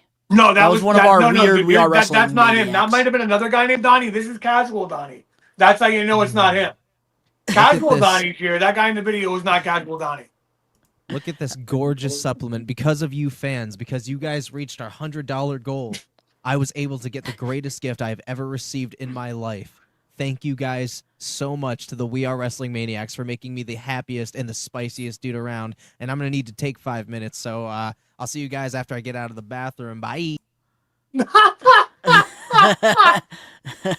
Oh my goodness. I will say this. Okay, I mean, I'm glad we got to do that. For Ben's back already. Wow, that was quick. Biggest That was fucking quick. guap of my life. We do got to ask you, Ben, before we move on to getting put over, how much pain are you in? None. It was painless, it was quick, and it was the best 2 seconds of my entire life. Rage, are you okay? Scratch your nose if you're held by gunpoint. I see no guns. And I ain't hard right now, so no, I'm not being held up by gunpoint, so no. Oh my this is all God. authentic. Man, that would have been a perfect, like, if we were sponsored by Blue Chew, that would have been a perfect, like, time out. segue. Ben, I got to call you out on that statement. You just said that if you were at gunpoint, you'd be hard. So That's fucking weird. it's good to know that if someone held a gun to your head, it would turn you on so much you'd get a hard on. So if I ever like have a guy come and be like, you know what, man, I'm gonna kill your entire family unless you find someone where I put this gun to his head and he gets a hard on. I know who I'm calling, dude. Listen, I'm going to tell you this right now. The clip isn't the only thing that's getting empty the moment that happens. Oh my God. Yep. Wow. All right, well, with that being said, let's get into our We Are Wrestling Getting Put Over segment, where every week, Ben, Danny, and myself, we alternate. We pick one past, present, or future professional wrestler, and we put them over. I apologize, Ben.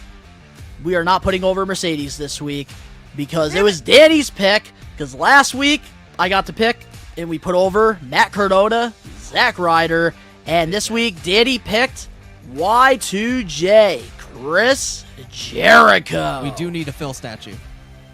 We do need a Phil statue. Definitely. I would appreciate that. I deserve to be a statue, goddammit. All Respect your right. fucking elders, boys. Yep. Well, this week, there it is, man. Chris Jericho.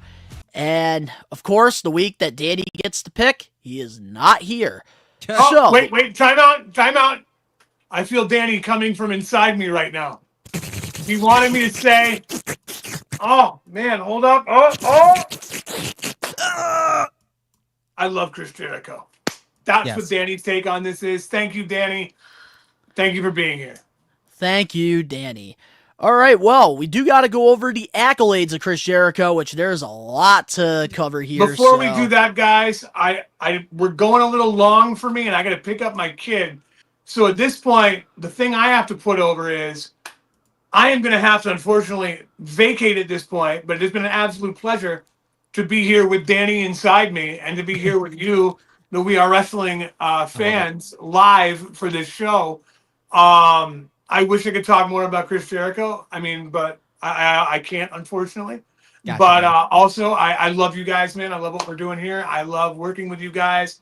I love you. We Are Wrestling fans. The love has been sent. Thank you for everything, man. Like, let's go. I wish I could stay longer, but unfortunately, guys, what Phil's trying to tell you guys is he's so old that, like, it's bedtime for him. It's past his bedtime. No, dude, no, your dad's not here cuddling up against me yet, so I'm not ready for bed. Big spoon, bruh. Alrighty, Phil. Thank you for being a part of this week's episode. Absolutely, man, dude. Gotta have you back on soon. Guys. All right, take it easy, man. All right, bye-bye. Bye, man. Alrighty. Love to Phil. Nothing but love to Phil. And good thing maybe he did leave during this time because he didn't give us any answers for the Jericho thing, so it actually kind of works out great. All right, Thanks, so to all the Maniacs, let's go over his accolades. And before we do that, if you guys want to be a part of this in the live chat, the way that we do getting put over nowadays, we ask you guys a couple simple questions. Favorite title run, favorite match, favorite segment, favorite year, favorite rivalry, and one what if. And we're going to go over our answers, including Danny's, because Danny did send us his answers for all of this here. So here we go with the accolades. Starting things off, Jericho is a one-time IWGP Intercontinental Champion. Oh, he has the Painmaker. That's right, and he is a one-time ECW Television Champion.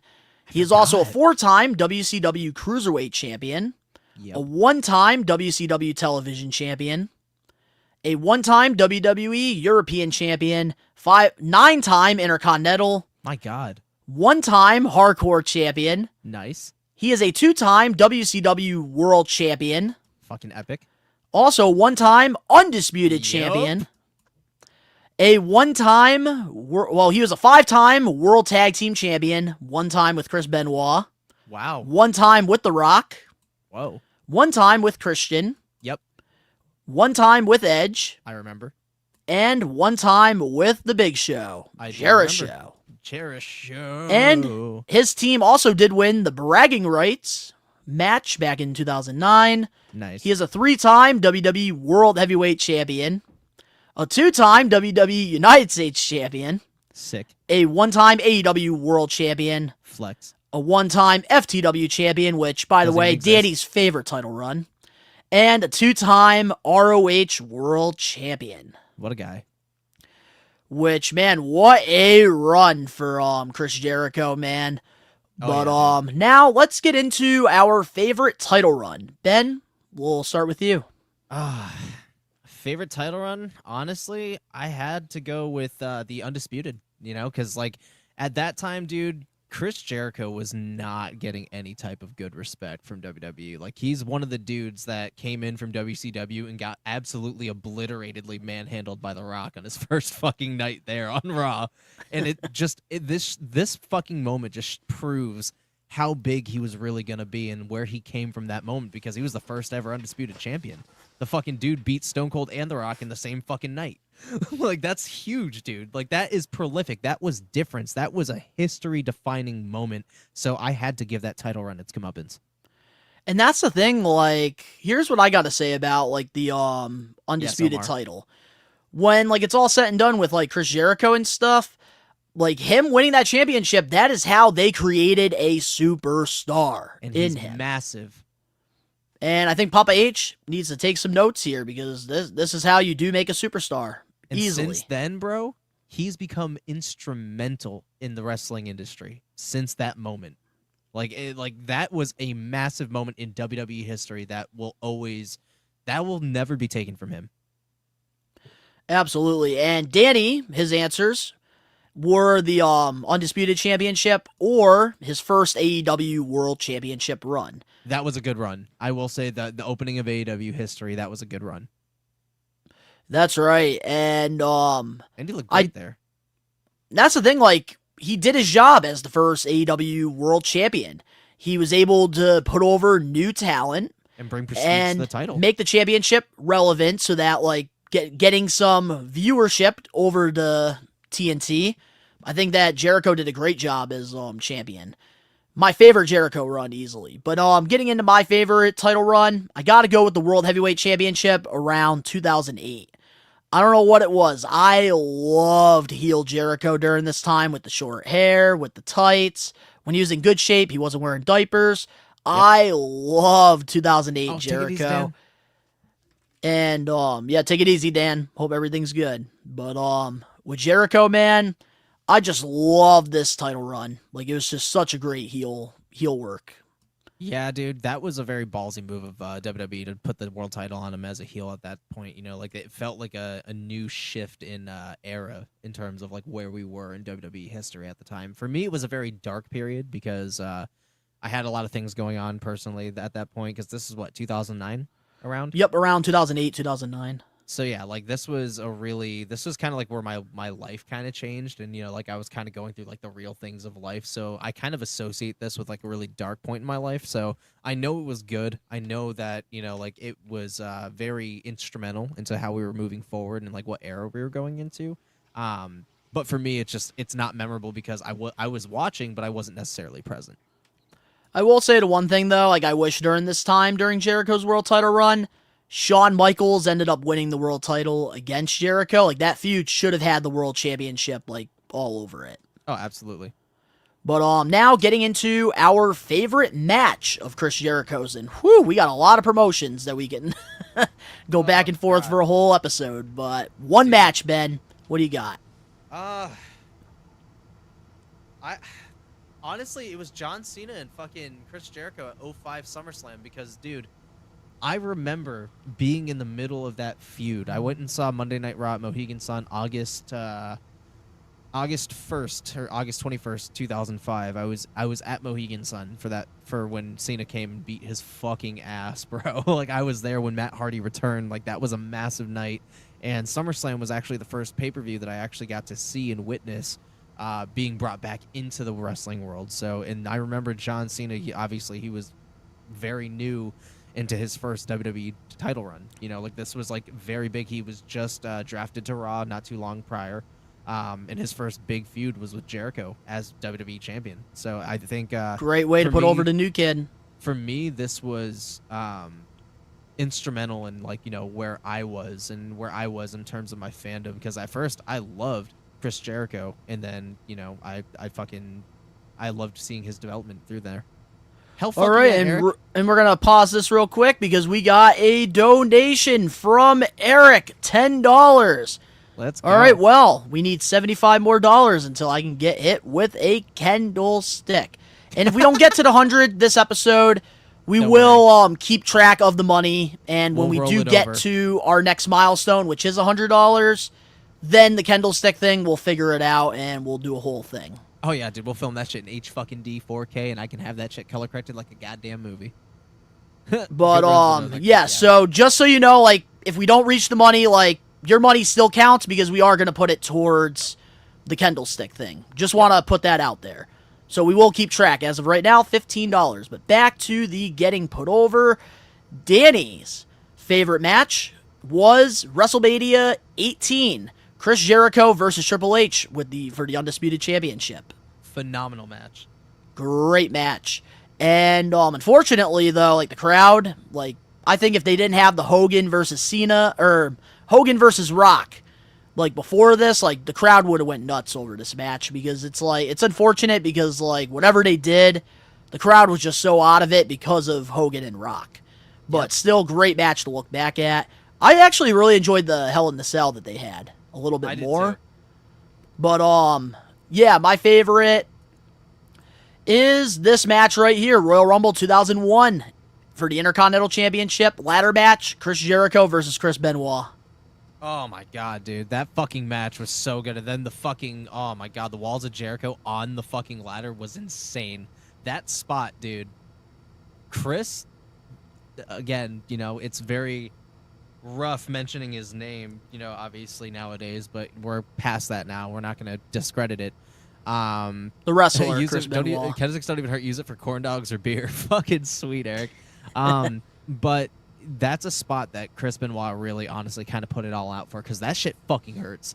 Even just like the regular way, it fucking hurts, dude. Like underrated if you put pressure match on that shit, it hurts. So if you're there on a ladder, Chris's full fucking body weight is on that shit, dude. And so is Chris Benoit's. Like, that hurts, bro. His legs and his back are fucking killing him. Just know that. Like, they 1000%. put it all on the fucking line for this match, dude. What a pull, man. What a pull.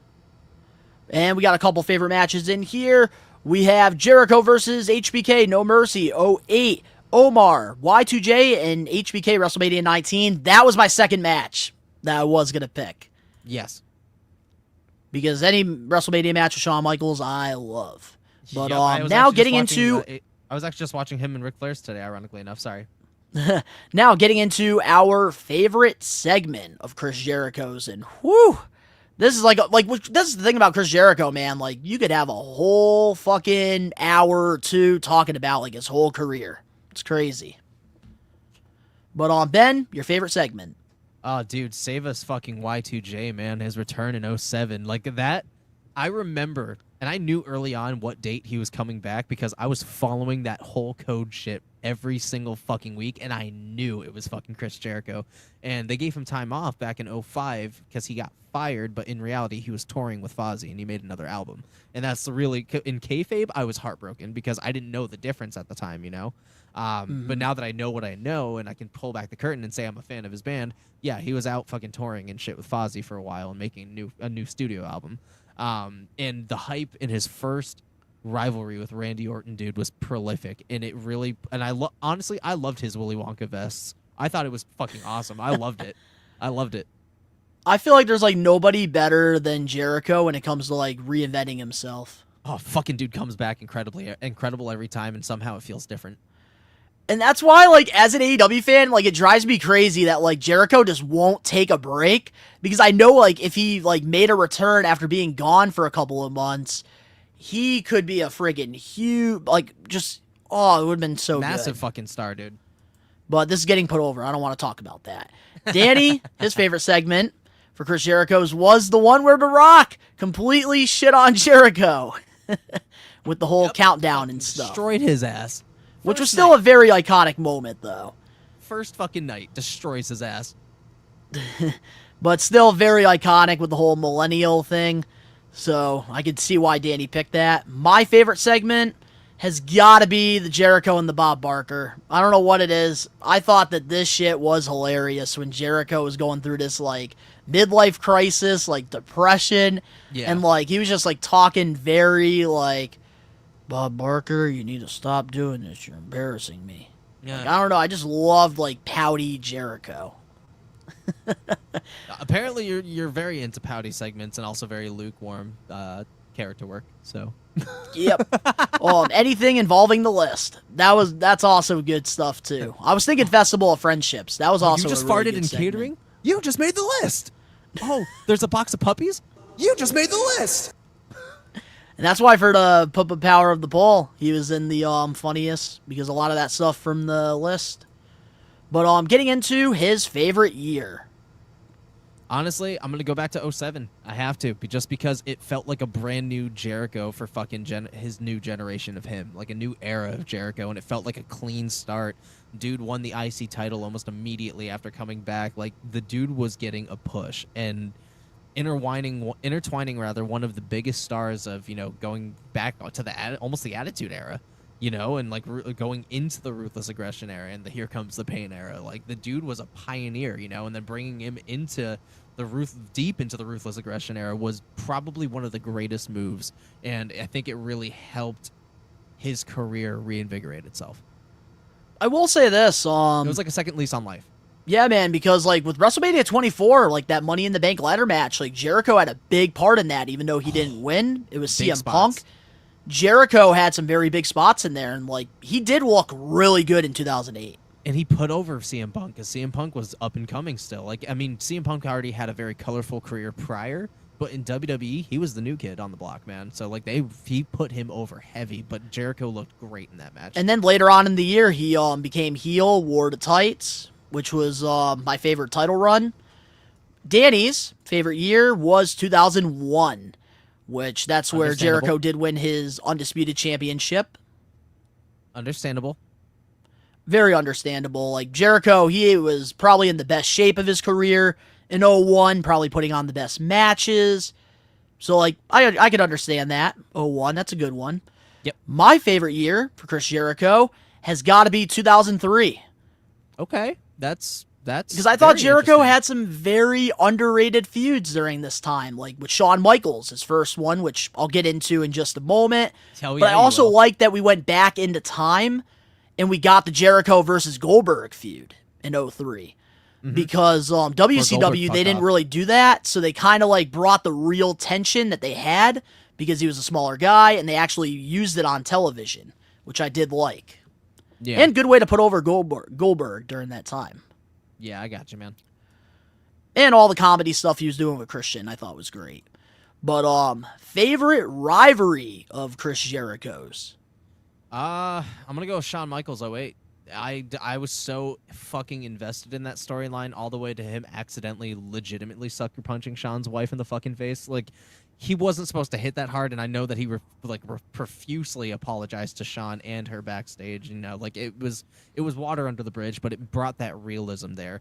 Shawn Michaels getting that shard in his fucking eye. Like, apparently that actually happened. Like, that's what caused the fucking his shift in his fucking floating eye. Was that spot. Like, that actually damaged his shit. So, like, it felt real, you know? It felt really authentic. It felt like real boiling tension. Like, it was back in the time where you genuinely believed these guys fucking hated each other. Like, you genuinely believed it. And for me, this was one of those rivalries in time that I always remember just at the drop of a hat. And I always, whenever I see Shawn Michaels, that's one of the rivalries and matches that I see immediately in my head. It's same vice versa for Chris Jericho. This is like the realest Shawn Michaels we ever got during this time. Facts. And like I thought that like this was a great way to like really like bring people into Shawn's like life and to see like how different he was in 2008 to 1998. Like he's a family man now. He found God, you know, compared to 98 where he was a fucking asshole. He was causing problems backstage. Like he was a contrast of himself, and Jericho brought that fucking old school angst out of Shawn again for this rivalry. And like that's shit that we hadn't seen prior. It's like we almost saw Ben has a lot of aura. Thank you. I appreciate that. But like what's going on, Brian Cutler? Bringing that part of Shawn back was so instrumental for this rivalry, you know, like because Shawn, again, had become a new person, you know, in real life and in the company. So to bring that back was refreshing again because it brought a whole new lease on Shawn. You know, like it brought that piece of him that was missing for so long. Like it made you want him to be a fucking world champion. Like this feud did amazing things for the both of them. So good. And it was all real, which is what made it great. Yep. Like they did a great job making it like seem real, which was good. Phenomenal. Two of the best that the industry has ever seen working together, and probably one of the best angles in history. But now getting into Danny's favorite was Chris Benoit and Chris Jericho, their rivalry. Dude. Yeah, man. Oh, like underrated. I'm gonna be honest, bro. Danny really did bring up some pretty fucking spot on like moments and like his favorite everythings. Like this is spot on. Like this was a phenomenal. And you know why he brought his favorites? Why? Because it's his week, and he's not fucking here to enjoy it. And next week he is not going to do his homework. Watch. Nope. No, the fuck he's not. But yeah, no, he definitely came to play ball today, even though he's not here. Yep. All right, and my favorite rivalry has to be Shawn Michaels and Jericho in 03. Oh, yeah. Especially like that end at WrestleMania, like with Michaels winning, but still putting over Jericho, like trying to respect him, and then he just gives him the low blow. Like I really like that, and like it also reminded me of something they did in AEW with Jericho and Sammy Guevara. Guevara wore like the same colors as Jericho, and then after the match, like when Jericho like was the Shawn Michaels to him, he kicked him right in the nuts, which I thought was kind of cool. Yeah. And they did nothing with that, which disappointed me. But we're putting over Jericho. Yep.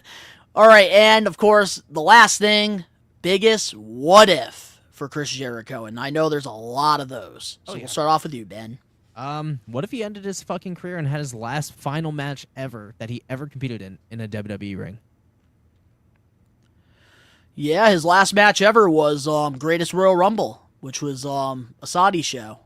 Yep, and it does not need to be that way. It does not. We do not need to etch that in the end of his WWE career. We do not fucking need that shit, dude. I agree. I do hope. I will say, I do hope, like, when he does, like, hang the boots up and stuff, like, he really does, like, have that one final match in WWE. Because I know he has said on podcasts, like, he's a rock star, so, like, he wants to do the opposite of what people want. It's like, come on, Jericho, please put your ego to the side and just have your final match in WWE. Yeah. Because I have a feeling, like, with the way how things, like, have been going with him in AEW, he's probably going to end his career there. Because of the way that they are with, like, retirements and stuff. But I do hope it's WWE. But with Danny's biggest what if is what if Jericho never lost to Triple H at WrestleMania 18? Jesus, fuck. That's a really good question, honestly. That's a really good what if. I agree, because with Jericho, after winning the Undisputed title, it did take him 2003, 4, 5, 6. Took him 6 years to get back at the World Championship picture. Yeah, that's fucking wild to think about, that it was that long in between. Yeah, and then my biggest what if that I have, what if Chris Jericho never left WCW? What if they actually treated him like the talent that he is? Because during this time, like, they were giving the man opportunities to cut promos, and, like, he was doing that. He was going out there, making the best of it. He made the Cruiserweights look... The Cruiserweights were more enjoyable to watch than, like, the actual, like, former WWE guys going at it. Like, Jericho, like, they really missed the ball with him. And, like, and that's why I had to go with this picture here of him going against, like, a fake Goldberg. Because of all the politics that happened in WCW, like, Goldberg refused to work with Chris Jericho because he was one of those lower card guys. And, like, the crowd, they were so invested in Jericho, like, coming out with, like, his fake security and, like, mocking Goldberg. And, like, they never really did anything with it. So, for me, man, like, with Jericho, I gotta go with, like, what if, like, his run in WCW was better? Yeah, I agree. Because I think, like, him going to the WWF when he did, like, that was just, like, right there, like, that was it for WCW. Facts. But, yeah. Boomer, that's a good question, too. What if he never went to AEW? Ooh. That's a really good question. That's a pioneer right there of AEW and their success. So that's because, a like, phenomenal question. Because, like, with Jericho, like, would he have done, like, the Independents? Would he just do New Japan? TNA? Would he have gone back to WWE earlier? Like, would he? Because even, like, Impact Wrestling, because he was close with Don Callis at the time. This is true. That is a huge what if, damn. But Jericho, man, like, there's so many things you could talk about. Of course. But this week, guys, for our Getting Put Over, Danny, he picked a good one, and we got to put over Y2J, Chris Jericho, the man with 1,000 nicknames. And Ben, next week, it's your pick. Who are we putting over? So either you got a choice, and I'm going to let you guys decide, and I'm going to let you decide, Donnie. Do you want a man or a woman? Because I have one for both. You know what? We haven't put over a woman in a while. You want to put over a woman? What does the We Are Wrestling Maniacs want? Everybody in the chat, man or woman? Because I have one for both. Alrighty. So, Ben is asking you guys who you want next week for the Getting Put Over. We'll let you guys comment. We'll give you guys a minute here. Yeah, absolutely. Because I genuinely have one for both, and it's two that we have not put over yet. And I think the man we have not put over yet. So, honestly, we haven't put over a woman in a while, so I'm going to go with woman. Woman? Okay. So, I'm going to go... Next week, we're going to be putting over Stephanie Vaquer. Oh, okay. We're diving deep. We have homework to do. I know she had a lot to do in Japan and other promotions, so I'm trying to check that out. So, Stephanie Vaquer next week. Alrighty. Well, the Maniacs want a woman, and we're going with Stephanie. All right. I like it. So, next week, guys... Danny and myself and you, we got homework to do. Maybe I'll have to have Ricky send us a video talking about the history of her. So the man that I was going to choose, just so you guys have an idea of who it was William Regal. That would be a good getting put over. Yep, so Stephanie Vaquer will be next week. Well, William maybe William Regal will be 3 or 4 weeks from now. Because we alternate every week. Yes, so, with that being said now, guys... Let's get into the We Are Wrestling Podcast main event topic. And this has been a long episode because the TV recap was very, very long since we're on the road to WrestleMania. Yep. But our main event topic, WrestleMania 41 is on track to being the lowest attended WrestleMania since 22. Since the TK merger, there's been lots of fans who are frustrated with the increased ticket prices. So I figured... on here, why not pull up the WrestleMania ticket website? So that's what we're going to do here right now. Let me just share the screen. Let me go over here. So we can kind of go, like, we can look at the prices for ourselves and we can get our genuine reactions. Gotcha. Eric, we've put over Andre before, way in the beginning. Yeah, so right here with WrestleMania, they have a bunch of different packages going on here. And they got priority passes. Yep. Which oh my god, dude. Oh my god. So 2-night is $16.50. Get out of here without even tax. Holy fuck. Yeah, so a single day for one night, $750. Who fucking has even that lying around yet? Anything else, bro? What the fuck? Yeah. Also, the silver package here, 2 nights. You get to go to a kickoff party, on-stage appearance by Cody Rhodes. You get a fast lane pass in the WWE World. You get all this for the price of $1,650. That's barely shit, but go down. Oh, it's going to get better. The gold package. God. You get 2-night ticket, guys. 2 nights. And you get an on-stage appearance by John Cena and Bret Hart. And this is not even meet and greet either, remind you. $4,600. That's fucking wild. Suit by the Suite. 2-night ticket plus suite access. $6,000. Oh, and you also get to do Top Golf with The Miz. Oh, cool. So for $6,000, you wanna go play golf with The Miz, Ben? Fuck no, just keep going. You can skip over Hulk Hogan's. You can just skip over Hulk Hogan's. Oh, how about this? The Real American Suite.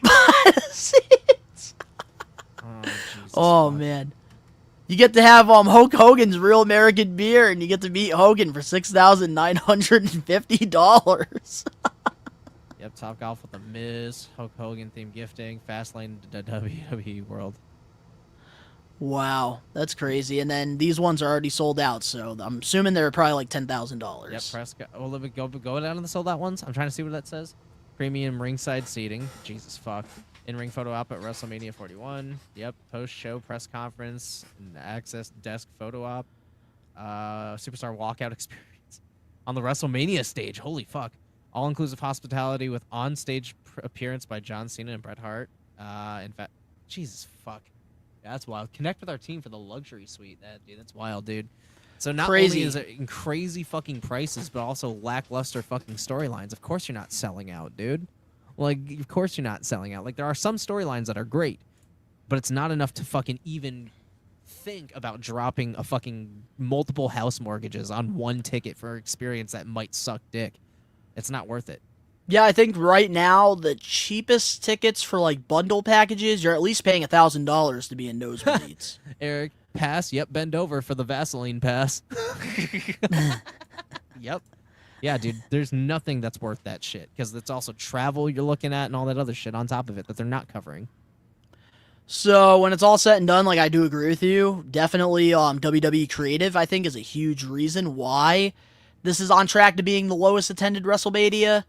I think that really doesn't help that like your only matches that you really have a lot of people very invested in is pretty much that triple threat match with CM Punk, Seth Rollins, Roman Reigns, Cody Rhodes, and John Cena because of the name value, and also the triple threat match for the women, Io, Rhea, and Bianca. That's literally it. That's the only matches that are carrying Mania at this point. Nobody gives a fuck about Damian Priest versus Drew McIntyre. Like, nobody gives a fuck about that shit, dude. You're lying to yourself if you do. No. And that's the thing that's just, it's unfortunate. I think a lot of it does come down to creative, but I think also TKO is another huge problem here. Because I feel like ever since, and I've noticed this because I do go to WWE events, I try to at least, I noticed before the TKO merger and like the tickets that were previously done, huge difference. Like I feel like since TKO took over, they know that WWE is very hot and people are willing to pay the prices, so they're going to continue to increase. And I don't know, I just don't know how I feel about it. Like, I miss when, like, back in the day, like, you can go to a WWE show and pay, like, $20 to get in. Those days are long gone, bro. Long gone. But I do feel like, when it's all said and done with the ticket sales, I do think probably within, like, the last couple weeks before WrestleMania, I think that they will pick up the ticket sales because you already know there's going to be people that aren't going to want to miss out on it. And it's WWE at the end of the day. Like they're going to fill up WrestleMania. Yeah. Even with these ridiculous ticket prices, But, yeah, no, I agree with you there, Joey's, WWE is too comfortable, to be honest. And I do think so. Like, there is a big supply and demand, too, you also have to consider. Because with, people, there's a lot of parents that want to bring the kids to the shows. That's what's really selling at this point. Like, there's people that want to go to the shows just to do this. But, do you think that WrestleMania, though, the ticket sales will pick up, or do you think that this will probably end up being like a low sale? Bro, I don't fucking know at this point. My aspirations for Mania at this point are shot. They're shot. And so unless I see something miracle happening, dude, I'm just gonna wait. Yeah. But I will read what Danny did message us in the chat before we do close off this week's episode. Because Danny did want to send us a statement on his thoughts with the WrestleMania ticket prices. So here we go. These are some nice words from our friend, Danny Huckins, who loves his ho skis. WrestleMania ticket prices. I feel like they outpriced most of their audience. Who has $20,000 just laying around to spend on a wrestling show? I think it's kind of embarrassing, to be honest, since, like WWE, is forgetting who their audience is, and that's not me saying everyone who watches WWE is broke, but again, the price per ticket for WrestleMania is a down payment on a car, possibly a house, depending on the market, and that's not including a ticket to the Hall of Fame. WWE World meet and greets, merch, food, lodging, plane tickets, if you're flying in for NXT Stand and Delivered, SmackDown, plus the Raw after Mania. That would put the average person in debt for the next 20 years. Yeah, we just covered that. And I think that Danny definitely hit the nail on the head on that, and I think that that's the perfect way to close things off. But I do hope that they do pick up momentum here because WrestleMania is right around the corner and doesn't feel like Mania. Maybe because they're doing it at the end of April. But anything else, Ben, before we close off this week's episode? Nope, we good. Alrighty. Well, guys, just a couple reminders. If you're looking for some great vlogs to check out, we have a couple on the We Are Wrestling YouTube channel that we've posted last month. You can check out one of our We Are Wrestling Maniacs, Dan the Man, and friggin' Dylan. They went on the Jericho cruise. They got to party with Will Ospreay. It's a great vlog. They did a great job covering it. And you can even see Dylan, Silky J, on stage. Also, my big event vlog is up as well. I got to meet a bunch of wrestlers, including Ben's favorite friggin' diva, Mercedes Moné, Sasha Banks. Got the opportunity to meet her and get him his beautiful 8x10. And the only way you can check out my full interaction with her is on that video. But also, Wrestling Classic, Saturday, June 14th. We are going to be bringing in the Blue Meanie. Hope to see you guys there. But, yes, to all the We Are Wrestling Maniacs out there worldwide, let us know in the comment section below your thoughts on all the topics that we covered this week on the show. If you guys enjoyed this, make sure to smash that like button now. Also, make sure to subscribe to the We Are Wrestling Clips channel, because if you guys want short-form content of the podcast and not have to scroll through 2 hours and watch maybe a 5-minute thing, you could do that on the Clips channel. Also, we're putting old clips and stuff on there as well, and the skit will be on there. But if you're not a We Are Wrestling Maniac yet already, and you're listening to this podcast on Apple, Spotify, Google, wherever you get your shows, give us a 5-star review, not just any review, a best one review, and download the episodes and give us a follow. But if you're not a Maniac yet already, over on the YouTube channel where you can catch these live episodes every Wednesday, 5 p.m. Eastern Standard Time. Recommend you guys to hit that subscribe button now, turn on the post notifications. Go follow We Are Wrestling over on Facebook, Instagram, Twitter, and TikTok for short-form content and daily wrestling news. Links down in the description box below. You can go follow Ben and I over on our social medias and other ventures. Ben is twitching every day over there, doing music reactions, doing hangouts, watching shows, having a great old time. I'm even in the chat sometimes fucking with him. So if you want to go check out Ben on Twitch, you can do that down below. If you want to check out my toy channel and see that I sold my collection, you can check that out. Best One Donnie, all the links down in the description box below. And of course, to all the We Are Wrestling Maniacs out there worldwide, we are taking over. Peace.